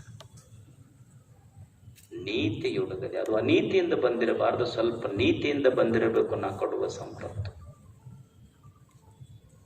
ಮನುಷ್ಯ ಹಿಂಗ್ಯಾಕೆ ಆಗ್ತದಂದ್ರೆ, ನಮಗೆಲ್ಲರಿಗೆ ಏನಿದೆ, ಹೇಗಾದ್ರೂ ಮಾಡಿ ಜಲ್ದಿ ಶ್ರೀಮಂತ ಆಗಬೇಕು ಅಂತ ಭಾವನೆ, ಬೇಗನೆ ಶ್ರೀಮಂತ ಆಗಬೇಕು. ಹೇಗೆ ಶ್ರೀಮಂತ ಆಗಬೇಕು ಅಂದ್ರೆ, ಬೆಳಕರೆದ್ರಾಗ ಶ್ರೀಮಂತ ಆಗಬೇಕು. ಆಗಕ್ಕೆ ಬರುತ್ತಿಲ್ಲ ಅಂತಲ್ಲ, ಅದಕ್ಕೂ ಸಾಕಷ್ಟು ಮಾರ್ಗಗಳದಾವ. ಹಿಂಗೊಬ್ಬ ಹೊಂಟಿದ್ದ ದಾರಿ ಹಿಡ್ಕೊಂಡು ಹೋಗುವಾಗ ಒಂದು ಬುಕ್ ಸ್ಟಾಲ್ ನೋಡು. ಆ ಬುಕ್ ಸ್ಟಾಲ್ನಾಗ ಒಂದು ಪುಸ್ತಕ ಇತ್ತಂತ. ಏನಿತ್ತು ಅಂದ್ರೆ, ಒಂದೇ ದಿನದಲ್ಲಿ ಶ್ರೀಮಂತನಾಗಬಹುದು ಹೇಗೆ. ಮುಗಿತಂದ ಅವ ಯಾಕೆ ನೌಕರಿ ಹುಡುಕೋದು, ಎಲ್ಲಿ ಗದ್ದೆಗೆ ಹೋಗೋದು, ಬೇಡ ಈ ಕೆಲಸ. ಹೋದ ಸೀದಾ ಪುಸ್ತಕ ಕೊಡೋಪ್ಪ. ಎಷ್ಟಿದ್ರ ಬೆಲೆ? 500 ರೂಪಾಯಿ ಇದೆ ಅಂದ. 500 ಯಾಕೆ, ಇನ್ನೊಂದು 2000 ತಗೋ, ನಾಳೆ ಶ್ರೀಮಂತ ಆಗಿರ್ತೀನಿ ನಾನು. ಒಂದು ಪುಸ್ತಕ 1000 ರೂಪಾಯಿ ಕೊಟ್ಟ, ಪುಸ್ತಕ ತಗೊಂಡ. ಪುಸ್ತಕದ ಹೆಸರೇನು? ಒಂದೇ ದಿನದಲ್ಲಿ ಶ್ರೀಮಂತನಾಗುವುದು ಹೇಗೆ. ಪುಸ್ತಕದ ಹೆಸರು ಒಂದೇ ದಿನದಲ್ಲಿ ಶ್ರೀಮಂತನಾಗುವುದು ಹೇಗೆ. 1000 ರೂಪಾಯಿ ಕೊಟ್ಟ, ಅವ ಒಂದು ಪುಸ್ತಕ ಕೊಡ್ಲಿಲ್ಲ, 2 ಪುಸ್ತಕ ಕೊಟ್ಟ. ಇವ ಅಂದ, ನನಗೆ ಒಂದ ಪುಸ್ತಕ ಸಾಕು ಅಂದ. ಅವ ಅಂಗಡಿ ವ್ಯಾಪಾರಿ ಅಂದ, ಈ ಪುಸ್ತಕ ಯಾರು ರೊಕ್ಕ ಕೊಟ್ಟು ತಗೊಂತಾರ ಆ ಪುಸ್ತಕ ಫ್ರೀ ಕೊಡ್ತೀವಿ ಇನ್ನೊಂದು. ನಾವು ರೊಕ್ಕ ಕೊಟ್ಟು ತೆಗೆದುಕೊಂಡು ಪುಸ್ತಕದ ಹೆಸರು ಒಂದೇ ದಿನದಲ್ಲಿ ಶ್ರೀಮಂತನಾಗುವುದು ಹೇಗೆ ಫ್ರೀ ಕೊಟ್ಟಿದ್ನಲ್ಲ, ಆ ಪುಸ್ತಕದ ಹೆಸರು ಜೈಲಿನಲ್ಲಿ ದಿನಗಳನ್ನು ಕಳೆಯುವುದು ಹೇಗೆ. ಹೋಗಿದ್ದಿಲ್ಲ, ಒಬ್ಬನ ಹೋಗಿದ್ದಿಲ್ಲ ಜೈಲಿಗೆ. ಯಾರ ಹೆಂಡ್ರ ಮಕ್ಕಳು ಬಂದಿದ್ರನ್ನು ಒಬ್ಬನ ಹೋಗ್ಬೇಕಾಗ್ತೈತಿ. ಪಾಪದ ದುಡಿದ್ರ ಯಾರೂ ಬರುವುದಿಲ್ಲ. ಇದು ಗೊತ್ತಾಗ್ಬೇಕು ಮನುಷ್ಯಾಗ. ಅದಕ್ಕ ನೀತಿಯುಡುಗದೆ ಮೊದಲು ಏನಿರ್ಬೇಕು ಅಂದ್ರ, ನೀತಿ ಬಿಟ್ಟಿರಬಾರ್ದು. 2ನೇ ಮಾತು, ನೀ ಏನು ಗಳಿಸ್ತೀಯಲ್ಲ ಅದನ್ನ ಎಲ್ಲಿ ಕೊಡೋದು ಅಂದ್ರೆ ಸತ್ಪಾತ್ರ ಕೊಡಬೇಕು ಅಂತಾರ ಅವ್ರು. ಯಾವುದು ಸತ್ಪಾತ್ರ ಅಂದ್ರೆ ಯಾವುದಪ್ಪ? ಈಗ ನೀವು ಒಂದು 5 ಸೇರು ಹೋಳಿಗೆ, ಒಂದು 10 ಸೇರಿಂದು ಕರ್ಚಿಕಾಯಿ, ಒಂದಿಷ್ಟು ಕುಂಬಳಕಾಯಿ, ಲಿಂಬೆ ಹಣ್ಣ, ಅದನ್ನ ನೋಡ್ದ 3 ದಾರಿ ಕೂಡಲಿಟ್ಟು ಬಂದಿರ್ತೀರಲ್ಲ, ಅದಕ್ಕೇಂದ್ರ ಸತ್ಪಾತ್ರ ಅಂತಾರ. ಅದು ಸತ್ಪಾತ್ರ ಅಲ್ಲ. ಹಾಗಿದ್ರೆ ಯಾವುದು ಸತ್ಪಾತ್ರ? ಯಾವುದಕ್ಕೆ ಸತ್ಪಾತ್ರ ಅನ್ನಬೇಕು ಅಂದ್ರೆ, ನೀವು ಕೊಟ್ಟ ಯಾವ ಕೈಯೊಳಗೆ ಸಂಪತ್ತು ಕೊಟ್ಟಿರಲ್ಲ, ಇಸ್ಕೊಂಡ ಕೈ ನೀವು ಕೊಟ್ಟ ಸಂಪತ್ತನ್ನ ತಾನು ಸ್ವಾರ್ಥಕ್ಕಾಗಿ ಕನಸಿನೊಳಗೂ ಬಳಸಿರಬಾರ್ದು. ಅದು ಸತ್ಪಾತ್ರ. ಅದು ಇರ್ಲಿಲ್ಲೇನು? ಇದೇ ನಾಡಿನೊಳಗ ಬರೇ ಒಂದು ಜೋಳಿಗೆ ಇತ್ತು. ಬರೇ ಒಂದು ಜೋಳಿಗೆ ಎಂಥ ಸತ್ಪಾತ್ರ ಇತ್ತು. ಏನೂ ಇರಲಿಲ್ಲ. ಒಂದು ಜೋಳಿಗೆ ಒಳಗ ಸಾವಿರ ಸಾವಿರ ಬಡವರ ಮಕ್ಕಳು ಓದಿದ್ರು. ಅದು ಸತ್ಪಾತ್ರ. ಒಂದ ಜೋಳಿಗೆ ಸಿದ್ಧಗಂಗೆಯ ಶಿವಕುಮಾರನ ಜೋಳಿಗೆ ಕನ್ನಡದ ಮಕ್ಕಳಿಗೆಲ್ಲ ಹೋಳಿಗೆ. ಸಿದ್ಧಗಂಗೆಯ ಶಿವಕುಮಾರನ ಜೋಳಿಗೆ ಕನ್ನಡದ ಬಡವರ ಮಕ್ಕಳಿಗೆಲ್ಲ ಹೋಳಿಗೆ. ಅಲ್ಲೇ ಅದು ಸತ್ಪಾತ್ರ. ಅಪ್ಪನ ಜೋಳಿಗೆ ಇತ್ತಲ್ಲ, ಅದು ಸತ್ಪಾತ್ರ. ಎಷ್ಟು ಮಕ್ಕಳಿಗೆ ಓದ್ಸ್ಯಾನ, ಅದು ಸತ್ಪಾತ್ರ. ಕೊಡಾಗ ಮೂರು ನೋಡಿ ಕೊಡ್ಬೇಕಂತ ಮನುಷ್ಯ. ಏನು ಅಂದ್ರೆ ಇವು ಮೂರು ಗೊತ್ತಿರಬೇಕು. ಒಂದು ದೇಶ, ಇನ್ನೊಂದು ಕಾಲ, ಇನ್ನೊಂದು ವಸ್ತು. ದೇಶ ಅಂದ್ರೆ ಸ್ಥಳ. ನಾವು ಯಾವ ಸ್ಥಳಕ್ಕೆ ನಾವು ಕೊಟ್ಟಿದ್ದು ಸರಿಯಾಗಿ ಉಪಯೋಗ ಆಗ್ತೈತೋ ಇಲ್ಲೋ ಅನ್ನೋ ಕಲ್ಪನಾ ಬೇಕು. ಅದು ಸತ್ಪಾತ್ರ ಅಂತಾರ. ಅದಕ್ಕೆ ನಾವು ಕೊಟ್ಟಿದ್ದು ಸರಿಯಾಗಿ ಉಪಯೋಗ ಆಗ್ತೈತೋ ಇಲ್ಲೋ, ಅದು ಸತ್ಪಾತ್ರ ಕೊಡಬೇಕಾಗ್ತದೆ. ನಾವು ಕೊಟ್ಟಿದ್ದ ಸ್ಥಳ ನೋಡ್ಬೇಕು. ನಾವು ಕೊಡುವ ಸ್ಥಳ ಸರಿಯಾಗಿ ನಾವು ಕೊಟ್ಟ ಉದ್ದೇಶಕ್ಕೆ ಉಪಯೋಗ ಆಗ್ತೈತೋ ಇಲ್ಲೋ. ಈಗ ನೀವು ಈ ಮುನ್ಸಿಪಾಲಿಟಿ ಬಾಕ್ಸ್ ಇರ್ತಾವೆ, ಏನಂತೀರ ಅದಕ್ಕೆ? ವೇಸ್ಟ್ ಬಾಕ್ಸ್ ಅಂತೀರಿ, ಹೌದಾ? ಅದ್ರ ಮಗ್ಲೆ ಎಲ್ಲ ಕಸ ಹಾಕೋದಕ್ಕೆ ಏನಂತೀರಿ? Waste box. ಅದ್ರ ಮಗ್ಲು ಒಂದೇನಿರ್ತೈತಿ? ಪೋಸ್ಟ್ ಬಾಕ್ಸ್ ಇರ್ತೈತಿ. ನೀವು ಪತ್ರ ಬರೀತಿರಲ್ಲ, ಬರೆದ ಪತ್ರ ವೇಸ್ಟ್ ಬಾಕ್ಸಿಗೆ ಹಾಕಿದ್ರೆ ಮುಟ್ಟತೈತೋ ಏನು ಪೋಸ್ಟ್ ಬಾಕ್ಸಿಗೆ ಹಾಕಿದ್ರೆ ಮುಟ್ಟತೈತೋ? ನನ್ನಲ್ಲಿರುವ ಸಂಪತ್ತು ನಾ ಇನ್ನೊಬ್ಬರಿಗೆ ಹೊಡೆದು ಬಾ, ಕಡ್ದು ಬಾ, ಕುಡಿ, ತಿನ್ನು ಅಂತ ಕೊಟ್ಟೆ ಅಂದ್ರೆ ನನ್ನಲ್ಲಿರುವ ಸಂಪತ್ತು ನಾವು 5 ವೇಸ್ಟ್ ಬಾಕ್ಸಿಗೆ ಹಾಕದಂಗ, ಅದನ್ನ ಸಿದ್ಧಗಂಗಾ ಅಪ್ಪನಂತ ಜೋಳಿಗೆ ಹಾಕಿದ್ರೆ ಅದು ಪೋಸ್ಟ್ ಬಾಕ್ಸಿಗೆ ಹಾಕದಂಗ ಭಗವಂತ. ಅದು ಪೋಸ್ಟ್ ಬಾಕ್ಸಿಗೆ ಹಾಕಬೇಕಾಗ್ತದೆ. ಇದು ಸ್ಥಳ ಮತ್ತು ಕಾಲ, ಅದನ್ನು ವಿಚಾರ ಮಾಡ್ಬೇಕು. ಈಗ ನಮ್ಮ ಊರಾಗ ಒಂದು ನಾ ಗುಡಿ ಕಟ್ಸಕತ್ತೀನಿ. ಅಕಸ್ಮಾತ್ ಅದ್ರ ಮಗ್ಲೊಬ್ಬ ರೋಗಿ ಇದ್ನಂದ್ರ ಮುಖ್ಯವಾಗಿ ಗುಡಿ ಒಂದು ಸ್ವಲ್ಪ ನಿಲ್ಲಲಕ್ಕಪ್ಪ, ಸ್ವಲ್ಪ ರೋಗಿಗೆ ಅನುಕೂಲ ಮಾಡ್ತೀನಿ ಅನ್ನೋದು. ನಾನು ನೈವೇದ್ಯ ತಗೊಂಡು ಗುಡಿಗೆ ಹೊಂಟಿದ್ರ, ನಾನು ನೈವೇದ್ಯ ತಗೊಂಡು ಗುಡಿಗೆ ಹೋಗಕತ್ತಿದ್ರ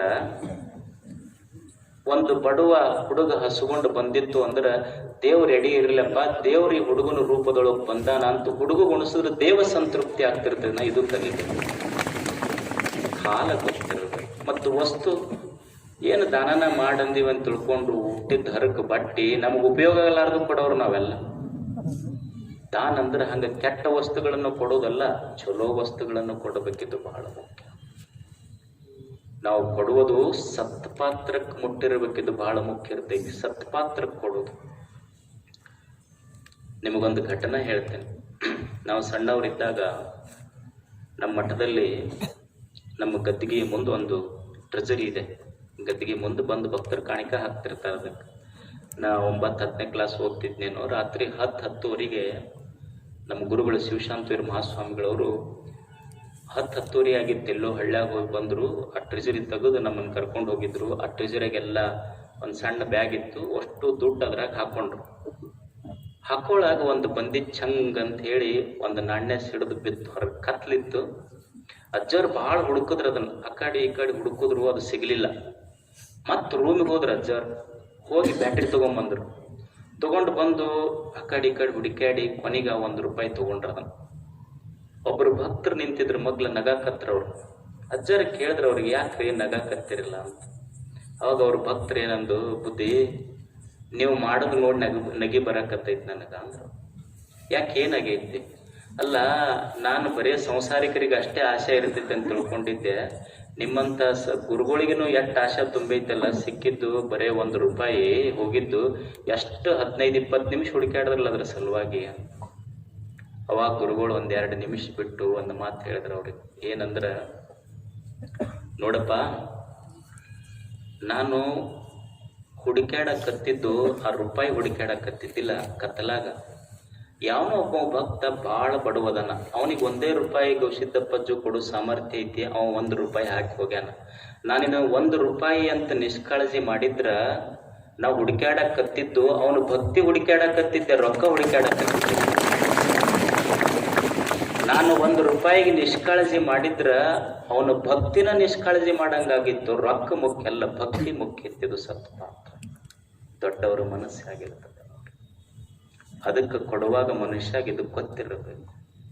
ಮತ್ತೆ ಹೆಂಗೆ ಕೊಡಬೇಕು ಅಂದ್ರೆ ಅನುರಾಗದಿಂದ ಕೊಡುವುದು ಪ್ರೇಮದಿಂದ ಕೊಡಬೇಕಂತ. ಮನುಷ್ಯ ಏನ ಕೊಡ್ಲಿ ಬ್ಯಾಸರ ಮಾಡ್ಕೊಂಡು ಕೊಡಬಾರದು.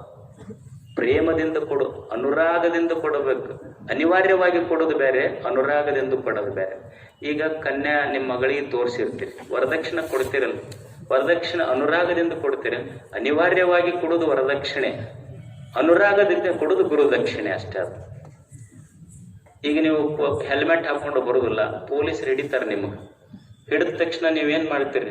ಏನ್ರಿ ಸರ್ ನಿಮಗೆ ಹುಡ್ಕಕತ್ತಿದ್ದಿ, ಬರೀ ಎಲ್ಲಿದ್ರಿ, ಸ್ವಲ್ಪ ದಂಡ ತೋರಿ ಅಂತ ಕೊಡ್ತೀರಿ? ಇಲ್ಲ, ಅವ್ರು ಹಿಡಿದ ತಕ್ಷಣ ಏನ್ ಮಾಡ್ತೀವಿ? ಅನಿವಾರ್ಯವಾಗಿ ಒಲ್ಲದ ಮನಸ್ಸಿನಿಂದ ಕೊಡ್ತೀವಿ. ಇದು ದಾನಲ್ಲ, ಅವ್ರು ಮಾಡ್ತಾನ. ಈಗ ನೀವು ನೋಡ್ರಿ, ಈಗ ಹೊಸದಾಗಿ ಕಾಲೇಜ್ ಹುಡುಗರು ಆ ಹುಡುಗ ಹುಡುಗಿಯನ್ನು ಪ್ರೇಮಿಸಿತ್ತು ಅಂದ್ರ ಆಕೆ ಏನು ಕೇಳೋದಿಲ್ಲ, ಇವನ ಕೊಡ್ತಿರ್ತಾನ. ಮೊಬೈಲ್ ಕೊಡಿಸ್ದೆ, ಪೆನ್ ಕೊಡಿಸ್ದೆ, ಇನ್ನೊಂದು ಕೊಡಿಸ್ದೆ, ಮುನ್ನೊಂದು ಕೊಡಿಸ್ದೆ. ಅವ್ರ ಬರ್ತ್ಡೇ ಬಂತಂದ್ರೆ ಮುಗಿದು ಹೊತ್ತು. ಅಕಸ್ಮಾತ್ ನಾಳೆ 19-20 ತಾರೀಕು ಇತ್ತಂದ್ರ 19 ರಾತ್ರಿ 12 ಮಟ್ಟ ಎದ್ದು ಕುಂತಿರ್ತಾನ. ಓದಕ್ಕಲ್ಲ, ಅವ್ರಿಗೆ ಮೆಸೇಜ್ ಕಳ್ಸಕ್, ವಿಶ್ ಯು ಹ್ಯಾಪಿ ಬರ್ತ್ಡೇ ಅಂತ. ಅವ್ರ ಡೇಟ ಗೀಟ ಅಷ್ಟು ಫಸ್ಟ್ ಕ್ಲಾಸ್ ನೆನಪಿಟ್ಟಿರ್ತಾನ. ಅವ್ರ ಅಪ್ಪಂದ ನೆನಪಿಲ್ಲ ಮಗನಿಗೆ, ಅವನಿಗೆ ತಂದಂತೂ ಮರ್ತ ಹೋಗೈತಿ. ಆದ್ರೆ ಅವ್ರದ್ದು ಮಾತ್ರ ಅಷ್ಟು ಫಸ್ಟ್ ಕ್ಲಾಸ್ ಇಟ್ಟಾನ. ಮತ್ತೇನ್ರಿ ಗೆಳೆಯರು ಸ್ನೇಹಿತರು ಸ್ವಲ್ಪ ಚಾಗಿ ಕುಡಿಸು ಅಂದ್ರೆ ಯಾಕೆ ನಿಮಗೇನು ದಾಡಿಗೈತನಂತ, ಇವ್ರಿಗೆ ಮಾತ್ರ ಕೊಟ್ಟಿದ್ದು. ಅವನ್ ತಪ್ಪಲ್ಲ, ಪ್ರೇಮ ಹಂಗ ಮಾಡಿಸ್ತೈತಿ. ಯಾರ ಎದೆಯೊಳಗ ಪ್ರೇಮ ಇರುತ್ತೈತಿ ಉದಾರಿ ಮಾಡಿಸ್ತೈತಿ ಮನುಷ್ಯಾಗ. ಯಾವಾಗ ಪ್ರೇಮ ತುಂಬುತ್ತೋ ಅದು ಪ್ರೇಮದಿಂದ ಕೊಡಬೇಕು. ಏನು ಕೊಡ್ತಾನ ಮನುಷ್ಯ ಅದನ್ನ ಪ್ರೇಮದಿಂದ ಕೊಡೋದು. ಈಗ ನೀವು ದೀಪ ಹಚ್ತೀರಿ, ಕಾರ್ತಿಕದೊಳಗೆ ದೀಪ ಹಚ್ಚುವಾಗ ಒಂದು ದೀಪ ಏನ್ ಮಾಡ್ತೈತಿ ಅಂದ್ರ 100 ದೀಪಗಳನ್ನು ಹಚ್ತೈತಿ. ಒಂದು ದೀಪ 100 ದೀಪಗಳನ್ನು ಹಚ್ಚಿದ್ರು ಸಹಿತ ದೀಪದೊಳಗ ನಾ ಕಳ್ಕೊಂಡೆ ಅನ್ನುವ ಭಾವ ಇಲ್ಲ, ಸಂತೋಷ ಪಡ್ತೈತಲ್ಲ. ಹಂಗ ಕೊಟ್ಟವನಿಗೆ ನಾ ಕಳ್ಕೊಂಡೆ ಅನ್ನುವ ಭಾವ ಇರಲಾರ್ದಂಗ ಕೊಟ್ರವ ದಾನ. ಇದು ನಮ್ಮದು ಹಂಗ ಆಗುವುದಿಲ್ಲ.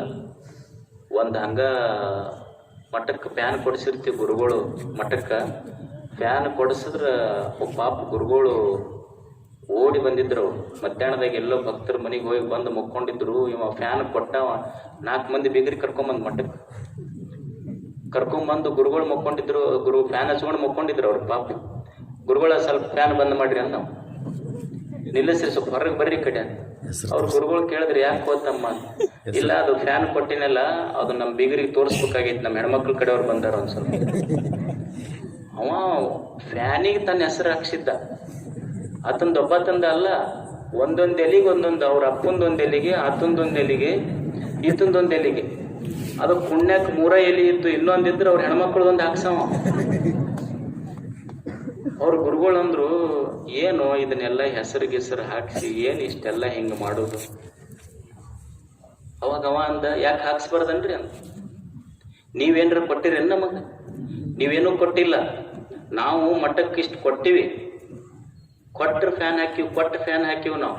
ನೀವೇನಾರ ಕೊಟ್ಟಿರೇನು? ನಾವು ಬರೀ ಹೆಸರು ಹಾಕಿವಿ, ನೀವೇನೂ ಕೊಟ್ಟಿಲ್ಲ ನಮ್ಗೆ. ಆದ್ರೆ ನಿಮ್ಮ ಫೋಟೋ ಹಾಕಿವಿಲ್ಲ ಮನ್ಯಾಗ, ಮತ್ತು ನಮ್ಮ ಫ್ಯಾನ್ನಾಗ ಹೆಸರು ಯಾಕೆ ಹಾಕಬಾರ್ದು ಅಂತ. ಹಾಕಪ್ಪ, ಮಠದಾಗ ತಂದಿಡು ಇನ್ನೊಂದು ಫೋಟೋ ಅಂದ್ರೆ ಅವ್ರ ಗುರುಗಳು. ಸುಮ್ಮನೆ ಒಂದು ಕೊಟ್ಟಿರ್ತಾನಷ್ಟೇ. ಕೊಡುವಾಗ ಸಂತೋಷದಿಂದ ಕೊಡಬೇಕಷ್ಟೇ. ಯಾವುದು ಹೆಸರಿಗಾಗಿ ಕೊಡುವುದಲ್ಲ, ಆಶೆಗಾಗಿ ಮಾಡುವುದಲ್ಲ. ನಾವು ದಾನ ಮಾಡಲಿ, ಪೂಜಾ ಮಾಡಲಿ ಆಶೆಯಿಂದ ಮಾಡುವುದಲ್ಲ, ಸಂತೋಷಕ್ಕಾಗಿ ಮಾಡುವುದಷ್ಟೇ. ಈ ಗುಡಿಗೆ ಹೋಗ್ತೀವಿ, ಗುಡಿಗೆ ಹೋಗಾಗ ಏನು ಮಾಡ್ತೀವಿ? ಲಿಸ್ಟ್ ಹಿಡ್ಕೊಂಡ ಹೋಗ್ತೀವಿ. ಹನುಮಂದೇವ್ರ ಗುಡಿಗೆ ಹೋದಾಗ ಲಿಸ್ಟ್ ಹಿಡ್ಕೊಂಡ ಹೋಗ್ತೀವಿ. ಗಣಪತಿ ಕೇಳ್ದ, ಏನು ಎಷ್ಟು ಇವ್ರು ನಿನಗೆ ಭಕ್ತಿಯಿಂದ ಪೂಜಾ ಮಾಡ್ತಾರಲ್ಲಿ ಇವರು. ಅವ ಮಾರುತಿ ಅಂದ, ಇವ್ರೇನು ನನ್ನ ಮೇಲೆ ಪ್ರೀತಿಗೆ ಮಾಡೋದಿಲ್ಲ, ಅವ್ರೊಂದು ಲಿಸ್ಟ್ ಹಿಡ್ಕೊಂಡ್ ಬಂದಿರ್ತಾರೆ ಕೈಯಾಗ ಅವರು. ಅವ ನಮ್ಮ ಗಣಪತಿ ಕೇಳ್ದ ಮಾರುತಿಗಲ್ಲ, ಮತ್ತೆ ಲಿಸ್ಟ್ನಾಗ ಏನು ಬರ್ದಿರ್ತಾರ ಅವ್ರು? ಏನು ಬರ್ದಿರ್ತಾವ, ಏನು ಖಾಯಂ ಹಂಗ ಬರ್ತಾವ, ಇವ್ರು ಹಣೆ ಬರ ಇಟ್ಟ ಅಂತ ತಿಳ್ಕೊಂಡು ಅವ್ ಬಂದಾಗ ನಾ ಖಾಯಂ ಮುಕ್ಕಡೆನೇ ಹೊಳಸ್ಕೊಂಡು ಕುಂತ ಬಿಟ್ಟು ನಾವು ನೋಡೋದ ಇಲ್ಲ. ನಾವು ಯಾ ಮಾರುತಿಯರ ಹನುಮಂತೇವ್ರು ನಿಮ್ಗೆ ನೋಡ್ಯಾನ? ಒಮ್ಮೆ ಸುಮ್ಮನೆ ಕಡೆ ತಿರುಗಿಸ್ಕೊಂಡು ಕುಂತ ಬಿಟ್ಟ. ನಾವು ಇವ್ ಗೊತ್ತ ಇವ್ರ ಹಣೆ ಬರ, ಬಟ್ ಆಶೆಗಾಗಿ ಮಾಡ್ತಾವ ಇವೆಲ್ಲ. ಅದಕ್ಕೆ ಮನುಷ್ಯ ಗೊತ್ತಿರಬೇಕು, ಏನ ಮಾಡ್ಲಿ ಪ್ರೇಮದಿಂದ ಮಾಡುವುದಷ್ಟೇ, ಆಶೆಯಿಂದ ಮಾಡುವುದಲ್ಲ. ಈಗ ಅಪ್ಪನ ವೆಡ್ಡಿಂಗ್ ಆನಿವರ್ಸರಿ ಇರ್ತೈತಿ, ವೆಡ್ಡಿಂಗ್ ಆನಿವರ್ಸರಿ ಇರುವುದಿಲ್ಲ, ಯಾರೋ ಬಂಧುಗಳು ಬಳಗದವ್ರೆಲ್ಲ ಗಿಫ್ಟ್ ಕೊಟ್ಟಿರ್ತಾರೆ, ಕೊಟ್ಟವರು ತಮ್ಮ ಹೆಸರು ಹಾಕಿರ್ತಾರೆ. ಅಲ್ಲಿ ಗೊತ್ತೈತಿಲ್ಲ ನಿಮಗೆ? ಯಾಕಂದ್ರೆ ಇದನ್ನು ಗೊತ್ತಿಟ್ಕೊಂಡು ಮತ್ತೆ ನಮಗೂ ಕೊಡ್ಲಿ ಮರ್ತಿಗಿರ್ತಾರೆ, ಇದನ್ನ ಹೆಸರಿರ್ತಾರೆ ಇದು ಬಿಡು ಕೆಳಗೆ. ಅವ್ರು ಕೊಟ್ಟು ಹೋದ್ಮೇಲೆ ಎಲ್ಲರೂ ಹೋಗಿದ್ರು. ಯಾರು ವಾಚ್ ಕೊಟ್ಟಿದ್ರು, ಬಂಗಾರ ಕೊಟ್ಟಿದ್ರು, ಕೋಟ್ ಕೊಟ್ಟಿದ್ರು, ಬಡ್ಡಿ ಕೊಟ್ಟಿದ್ರು. ಎಲ್ಲರೂ ಹೋದ್ಮೇಲೆ ಮಗ ಒಂದು ಸಣ್ಣ ಗುಲಾಬಿ ಹೂವ ಅಪ್ಪನ ಕೈಯಾಗಿಟ್ಟು ಡ್ಯಾಡ್ ಐ ಲವ್ ಯು ಅಂತ ಹೇಳಿದ್ದ. ಅಪ್ಪ ರಾತ್ರಿ ಮಕ್ಕೊಳಗೆ ಹೋದಾಗ ಯಾರು ಏನು ಸಾಮಾನು ಕೊಟ್ಟಿದ್ರಲ್ಲ ಅದು ತಲೆಯಾಗಿರ್ಲಿಲ್ಲ. ಮಗ ಕೊಟ್ಟ ಹೂವ ಕೈಯಾಗಿತ್ತು, ಮಗನ ರೂಪ ಕಣ್ಣಾಗಿತ್ತು, ಮಗನ ಪ್ರೇಮ ಎದೆಯೊಳಗಿತ್ತು. ಇದು ನಿಷ್ಕಾಮ ಪ್ರೇಮ. ಮನುಷ್ಯ ನೀತಿಯಿಂದ ಬಂದಿರಬೇಕು, ಸತ್ಪಾತ್ರ ಕೊಟ್ಟಿರಬೇಕು, ಕೊಡುವಾಗ ಪ್ರೇಮದ ಭಾವ ಇರಬೇಕು. ನೀವು ಅನ್ಬಹುದು, ಹೋದ್ರೆ ಇದ್ದವ್ರು ಕೊಟ್ಟಾರು, ಇಲ್ಲಾರ್ದವ್ರು ಏನು ಮಾಡಬೇಕು? ದಾನ ಅಂದ್ರೆ ಎಷ್ಟು ನಮ್ಮ ಹಿರಿಯರು ಜ್ಞಾನಿಗಳವರೆಲ್ಲ ದಾನ ಅಂದ್ರೆ ಬರೇ ಸಂಪತ್ತ ಕೊಡ್ಬೇಕಂತಿಲ್ಲ, ದುಡ್ಡು ಕೊಡ್ಬೇಕಂತಲ್ಲ. ದೇವ್ರು ನಿನಗೇನು ಕೊಟ್ಟಾನ ಅದನ್ನು ಕೊಡು ಅಷ್ಟೆ. ದೇವರು ನಿನಗೆ ವಿದ್ಯಾ ಕೊಟ್ಟಿದ್ರ ವಿದ್ಯಾ ಕೊಡು, ಸಂಪತ್ತು ಕೊಟ್ಟಿದ್ರ ಸಂಪತ್ತು ಕೊಡು. ಏನೂ ಕೊಟ್ಟಿಲ್ಲ ಅಂದ್ರೆ ಸೇವಾ ಶಕ್ತಿ ಕೊಟ್ಟಿದ್ರೆ ಸೇವಾ ಮಾಡಷ್ಟೆ.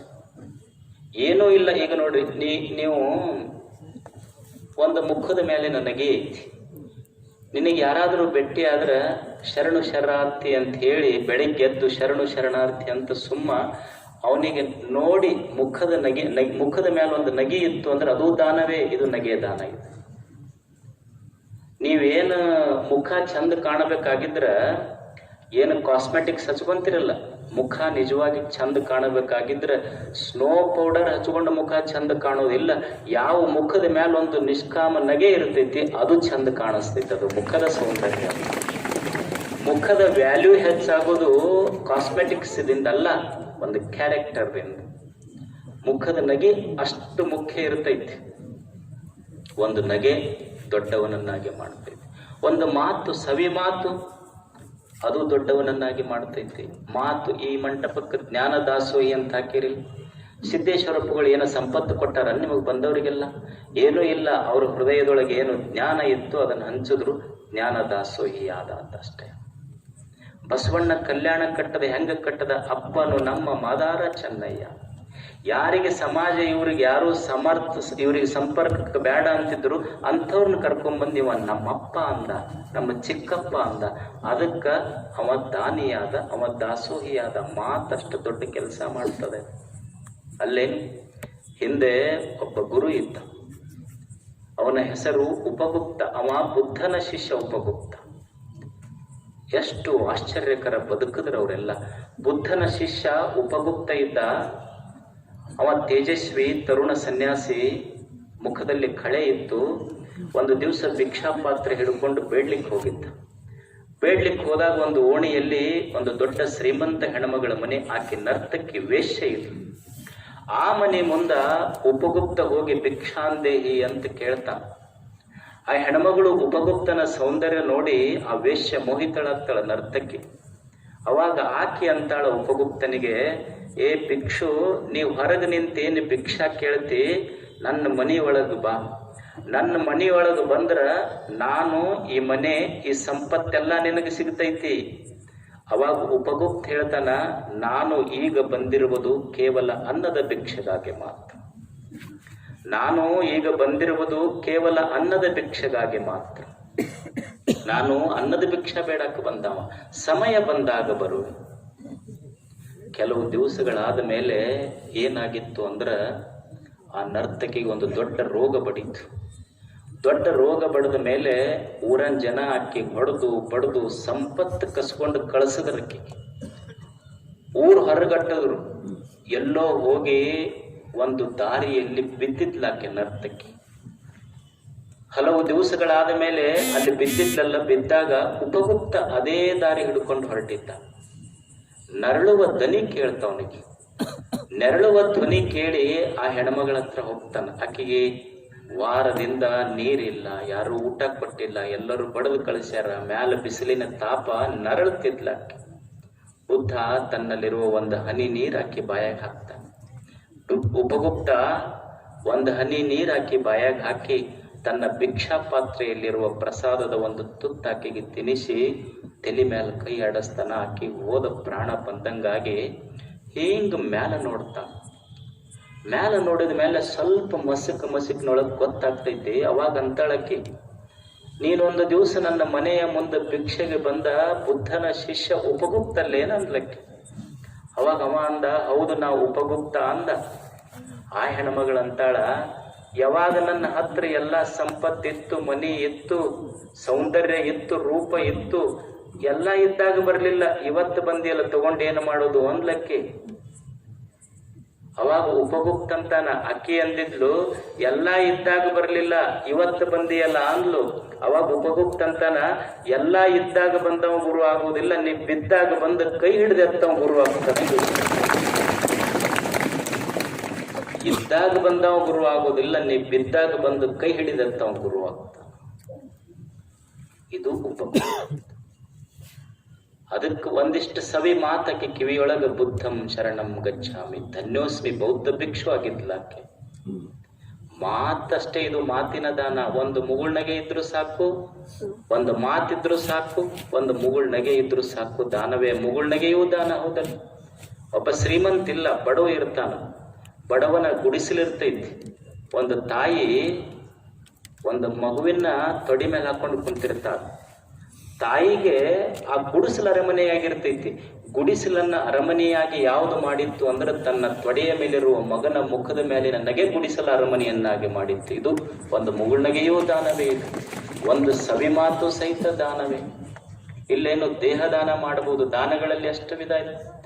ದೇಹ ದಾನ ಮಾಡಬಹುದು, ಕಣ್ಣು ದಾನ ಮಾಡಬಹುದು, ನೇತ್ರದಾನ ಅಂತ ಇಲ್ಲಿಗೆ ನೇತ್ರದಾನ ಮಾಡಬಹುದು ಮನುಷ್ಯ. ಮಾಡಿಲ್ಲೇನು? ಈ ದೇಹ ಹೋತು ಅಂದ್ರೆ ಏನಾಗುತ್ತೆ? ಕಣ್ಣು ಮಣ್ಣಲ್ಲಿ ಮಣ್ಣಾಗಿ ಹೋಗ್ತೈತಿ.